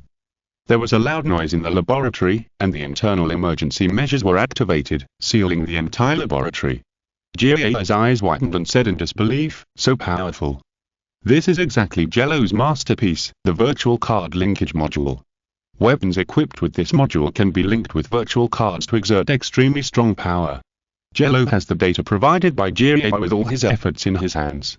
For Ultraman scientists like Jello, as long as there is data, everything is possible. In the process, Jello also learned the virtual card technology. Although it is not mature yet, he will definitely master this technology perfectly in the future. After accompanying Jay to adjust the new body, the emergency measures in the laboratory were lifted, but the Injustice Batman suddenly walked in, and it seemed that there was something urgent. Zinging Pole Laser, Injustice Universe North Pole in the Fortress of Solitude, Injustice Batman suddenly walked into the laboratory. His eyes were solemn, and it seemed that he had encountered something. Brainiac has taken action. Jello guessed directly. Maybe. Injustice Batman shook his head and said in a speculative tone, the satellite Sentinel arm. A robot that is almost 60 meters tall is wreaking havoc in New Metropolis. There are many enemies that meet this feature of giant robots. Kingu Kao, Diabolic, Desfasa, there are too many monsters that meet this feature, and Jello couldn't think of any mechanical monsters for a while. So Jello asked, are there satellite pictures? Can you recognize what enemy that is? Injustice Batman asked while using his ARM computer to create a holographic projection. This holographic image is restored from satellite images, so the holographic image is a bit blurry. Although the specific details are not clear, Jello can still see the conspicuous features of the other party. For example, the body cast from molten iron, the orange cameras distributed in a triangle, and the thick mechanical arms. These features are enough for Jello. The unparalleled Iron God Imperator is a robot under the command of the Emperor Star in the Ultraman universe. It can beat the young Ultra Warriors to the point where they have no power to fight back. It can even temporarily suppress Ultraman Taro among the Ultra Brothers. It even has the function of self-evolution, which can be called the nightmare of the Ultra Warriors. In the later period, Imperator appeared in the form of a legion. Although its strength was greatly reduced, it was still an extremely powerful enemy. After determining the identity of the enemy, Zero said directly, that is Imperator, a very powerful mechanical weapon that can also exist in the form of a legion. Very powerful mechanical weapons can also exist in the form of a legion. Every word pokes at the brain nerves of Injustice Batman. Since there has been no similar situation in the Injustice universe, Injustice Batman had to ask for help from Zero, wanting to know from Zero how to defeat Imperator.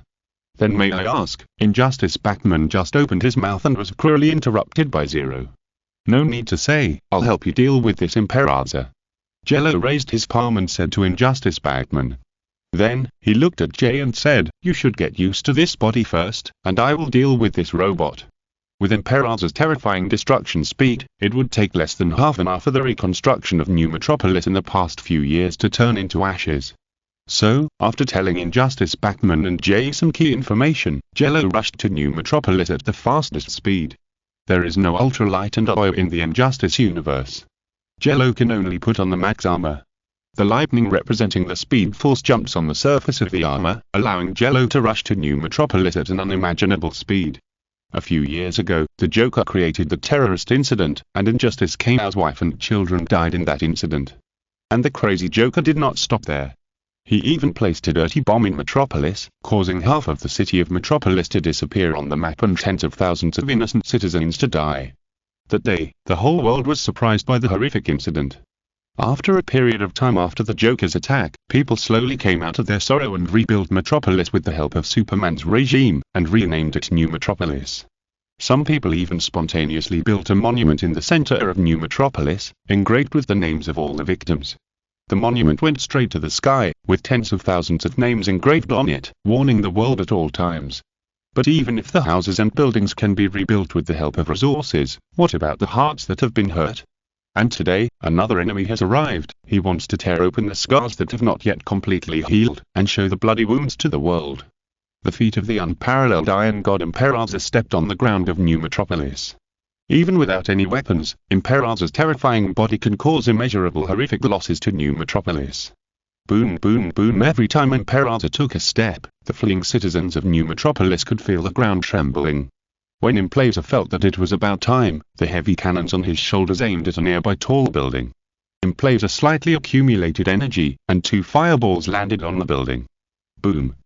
In an instant, a loud noise echoed above the New Metropolis, and the building was blown to dust, including the humans who failed to take shelter inside. The sky-high flames were reflected on Imperator's 3 orange cameras arranged in a triangle. The built-in intelligence estimated everything in front of it and estimated when the person it was waiting for would come. At this time, a flash of lightning passed through the New Metropolis. When he stopped, his true face could be seen clearly.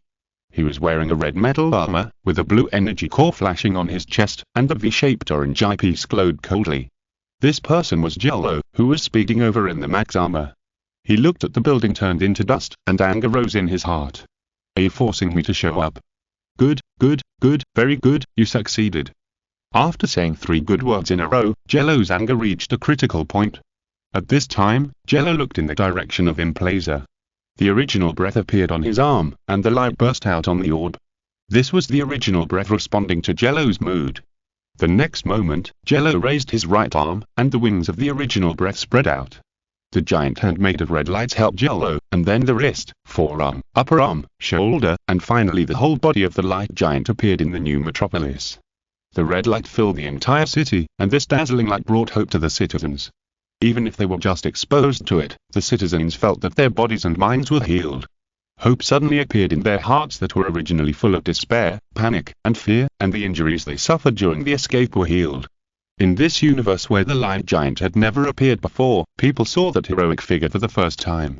The red giant of light took a fighting stance towards the wishing Iron God.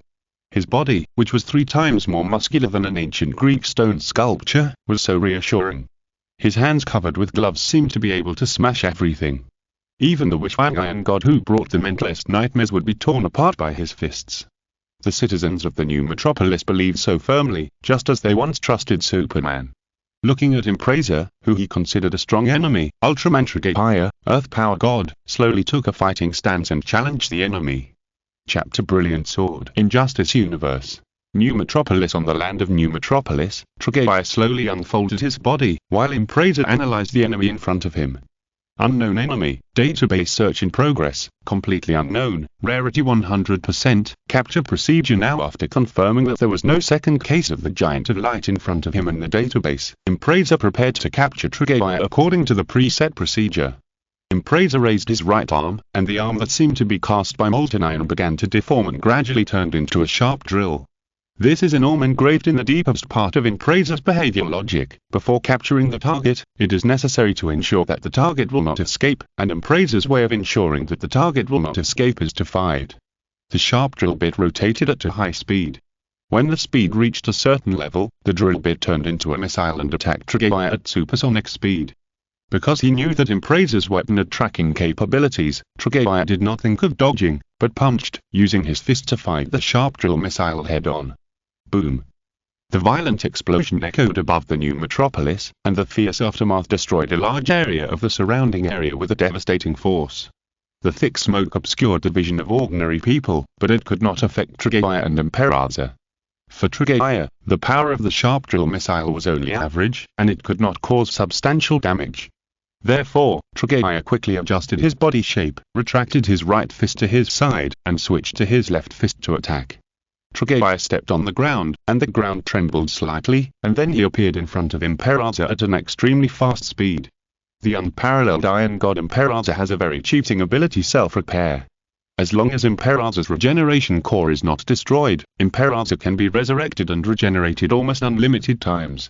When they first met Imperator, Ultraman Taro and Ultraman Mebius were in a tough battle. In the subsequent battle, the weakness of the unparalleled Iron God Imperator was also revealed. Knowing this, Trigger naturally attacked Imperator's weakness, the repair cores on his shoulders. Of course, this was just a test. After all, Imperator was backed by the super artificial intelligence Brainiac. Brainiac was the most intelligent being in the DC universe, even in the Injustice universe. Maybe, the Imperator in front of him would be a little different. Trigger's gloves glowed red, as if covered with a layer of flames, and the surrounding molecular movements accelerated as Trigger punched. Facing this unavoidable punch, Imperator could only choose to resist. Bang! As if a bronze bell was struck, when Trigger's punch landed on Imperator, only waves of echoes were emitted. Looking at Imperator's metal body again, Trigger only found a spider web at dozens of cracks, and the metal armor that was hit was also dented by dozens of centimeters. This level of injury was as good as nothing for Implaza. In just one self-search, Implaza completed the body repair. Implaza even completed the arm transformation. The right arm that was originally used as a sharp missile launcher became a giant sword. This giant sword was incredibly heavy and extremely sharp. Even if it was just a slight graze, it could cut a spaceship horizontally, as easy as cutting a cake. But the power of this giant sword is not just that. Trigger could even see that the sword edge was vibrating at a very high frequency. In other words, this is a high-frequency vibration sword. While Trigger was not far away from him, Implaza was about to swing the sword to cut it. Trigger didn't know the power of this high-frequency vibration sword, and he didn't want to use his body to test the damage of this thing. So, Trigger was covered by red light, and retreated more than 200 meters in the blink of an eye. The Implaza that had just raised the high-frequency vibration sword also missed. The high-frequency vibration sword that could easily cut most of the warships in the universe could only leave a white mark in the air. This is not a solution, Trigger thought secretly in his heart. The Implaza in front of him must not be a derivative of the concept fragment, Trigger can be sure of this. Judging from the feeling that the other party gave Trigger can be sure that this is a pure mechanical weapon. In other words, the other party will not be troubled by the 3-minute time limit. Before the energy is exhausted, its action time is infinite. Although Trigger has unlimited energy on Earth, he is still troubled by the 3-minute time limit. This is a very disadvantageous thing for Trigger. This thing can't be maintained, Trigger thought so. If you want to exert your full strength, then the new metropolis cannot be used as a battlefield. After thinking about this, Trigger had a battle plan in his mind. After deciding on the battle plan, Trigger quickly condensed a sword of light on his right arm, and then used his own advantages to flash in front of the opponent with a mobility speed far exceeding that of Impalazer. The sharp sword of light passed through Impalazer's right arm joint, and the sword seemed to shatter particles. Trigger used telekinesis to control these shattered particles, causing them to burn, and a layer of blue flames covered the sword of light. This sword seemed to cut through space. Even ordinary residents of the metropolis could see the blue sword marks across the sky, not to mention Impalazer whose arms were cut off. The sword of light with the molecular combustion effect easily cut off Impalazer's arms, reducing its close combat ability to the minimum. While Impalazer was reorganizing, Trigger quickly fired binding rays to trap Impalazer and interfere with Impalazer's heavy cannon, making it unable to operate. Then, Trigger released phase shift waves, and golden particles continued to pour out, covering Trigger and Impalazer within a few breaths. At this time, Impalazer had just broken free from the binding light. It wanted to fire the heavy cannon, but found that the weapon system was interfered with and could not be started for a short time. When the weapon system was back online, the phase shift particles had already been cast. In an instant, all of Impalazer's systems were interfered with to varying degrees. After it completely solved these problems, it found itself in a slightly desolate land. In front of Impalazer, Trigger, holding a short knife-shaped weapon in his hand, stared at him covetously. It was a short knife that could be held in one hand, with a fascinating cold light on the curved blade. The handle was wrapped with blue parts, and there was a tail blade at the end of the handle. This was the complete form of the cosmic needle that Trigger took out from Glyza's body. Trigger named it Sword of Glory. If you're listening to this novel on a channel other than Fanfic World, it means they downloaded and uploaded it without effort. We cordially invite you to visit our channel, Mundo Fanfic Novel, as there you'll find the original version of this story and you can explore many other novels of various genres. We're waiting for you to immerse yourself in a world of incredible novels. Chapter End. In Pleasure Meta Realm. In the slightly desolate space, Trigger aimed the brilliant sword in his hand at Impalizer. Impalizer aimed the camera at the brilliant sword and started the scanning system, but Impalizer could only get a series of garbled codes.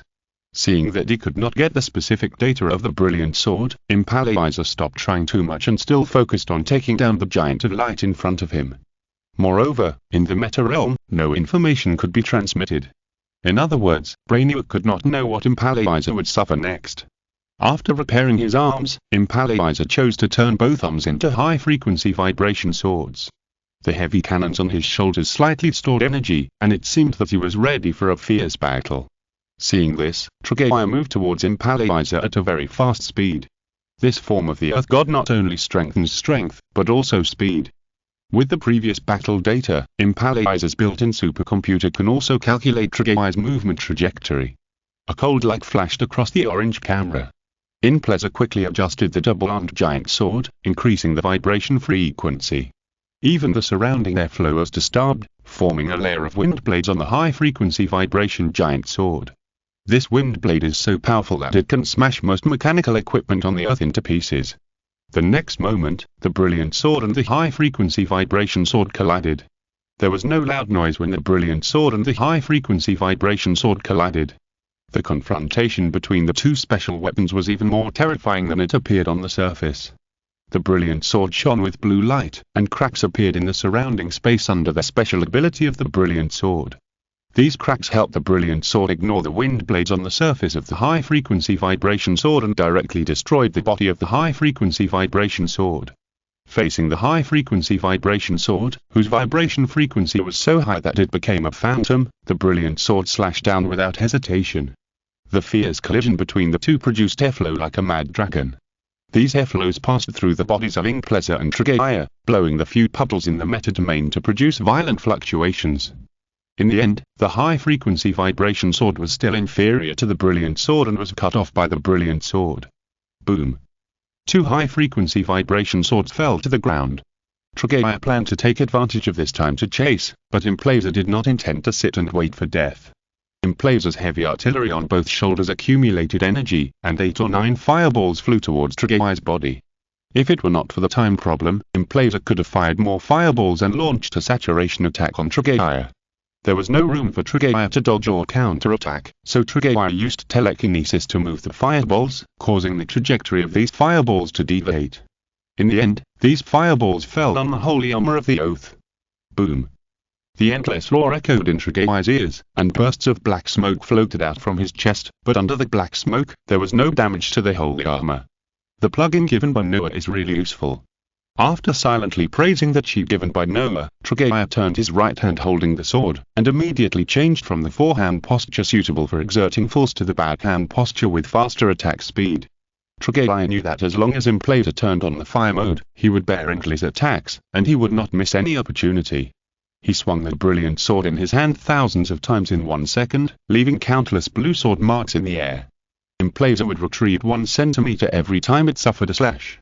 Although 1 centimeter is nothing for a giant like them, Pleasure was also pushed back a long distance after thousands of swords were slashed. A large number of blue sword marks appeared on the dark metal armor cast by molten iron, and even some internal structures were exposed to Trigger's eyes. The eyes that could capture the enemy in the deepest darkness quickly swept Pleasure's body, and finally, Trigger found a slightly different device on Pleasure's head. It seems that is the self-repair device of Imperator. Thinking of this, Trigger adjusted his sword grip and had the idea of killing with one strike. In response to Trigger's wish, the brilliant sword changed. A ball of blue light enveloped the brilliant sword, and then the brilliant sword changed from a short sword that could be held in one hand to a magnificent broadsword. All this happened in just 1/10,000th of a second, and Imperator had no time to react. After holding the brilliant sword with both hands, Trigger lowered his body slightly, and red energy like fire appeared on his body surface, and then moved to Imperator at a speed far exceeding that of sound, and then chopped down Imperator's self-repair device without hesitation. After a burst of boom, Imperator's self-repair device turned into a ball of fireworks. This means that Imperator's most difficult ability has been abolished. But the tricky part of Imperator is not only the self-repair device. Imperator has not fired many times so far in the battle, which means that Imperator still has sufficient ammunition reserves. After the self-repair device was destroyed, Imperator's body was instantly wrapped in circles of energy rings, and then disappeared in front of Trigger. Trigger, who knew what Imperator was going to do, spread his hands, and the Sword of Glory disappeared in his hands. Then, Trigger's sight swept around at the fastest speed, and after locking Imperator 7 kilometers away from him, Trigger even used his hands to prop up a rectangular ultra barrier to protect his body. Because Trigger knew that something terrible was coming. The next moment, it seemed that there was an angry god in the distant sky, followed by endless thunder and flames spewing from Imperator's muzzle. Even though there was a full 7 kilometers between the two sides, these artillery fires still arrived in front of Trigger in a very short time. Boom boom for a moment, the explosions from the artillery fire were endless. The land around Trigger was cleansed, and even the flames coming from behind were thousands of degrees high. This level of bombardment lasted for a minute, until the timer on Trigger's chest lit up red, and the artillery fire of Imperator was slightly weakened. After realizing that Imperator's artillery reserves were insufficient, Trigger swung his hands back with the ultra barrier, and in the process, Trigger also completed the accumulation of energy. After using telekinesis to slightly block a wave of artillery shells, Trigger's hands also formed an L shape, and then, the rainbow-like midlam light rushed towards Imperator. The light and artillery collided, and Imperator, whose reserves had been reduced, was no match for Trigger. After a few seconds, the midlam light completely gained the upper hand and turned Imperator into a ball of fire after a burst of fire. End of this chapter. Thank you very much for reaching the end. Don't forget to like. Looking for more exclusive content and immediate access? Subscribe to our Patreon. Remember, every like, subscription, or donation encourages us to continue. Thanks to everyone. See you in the next video.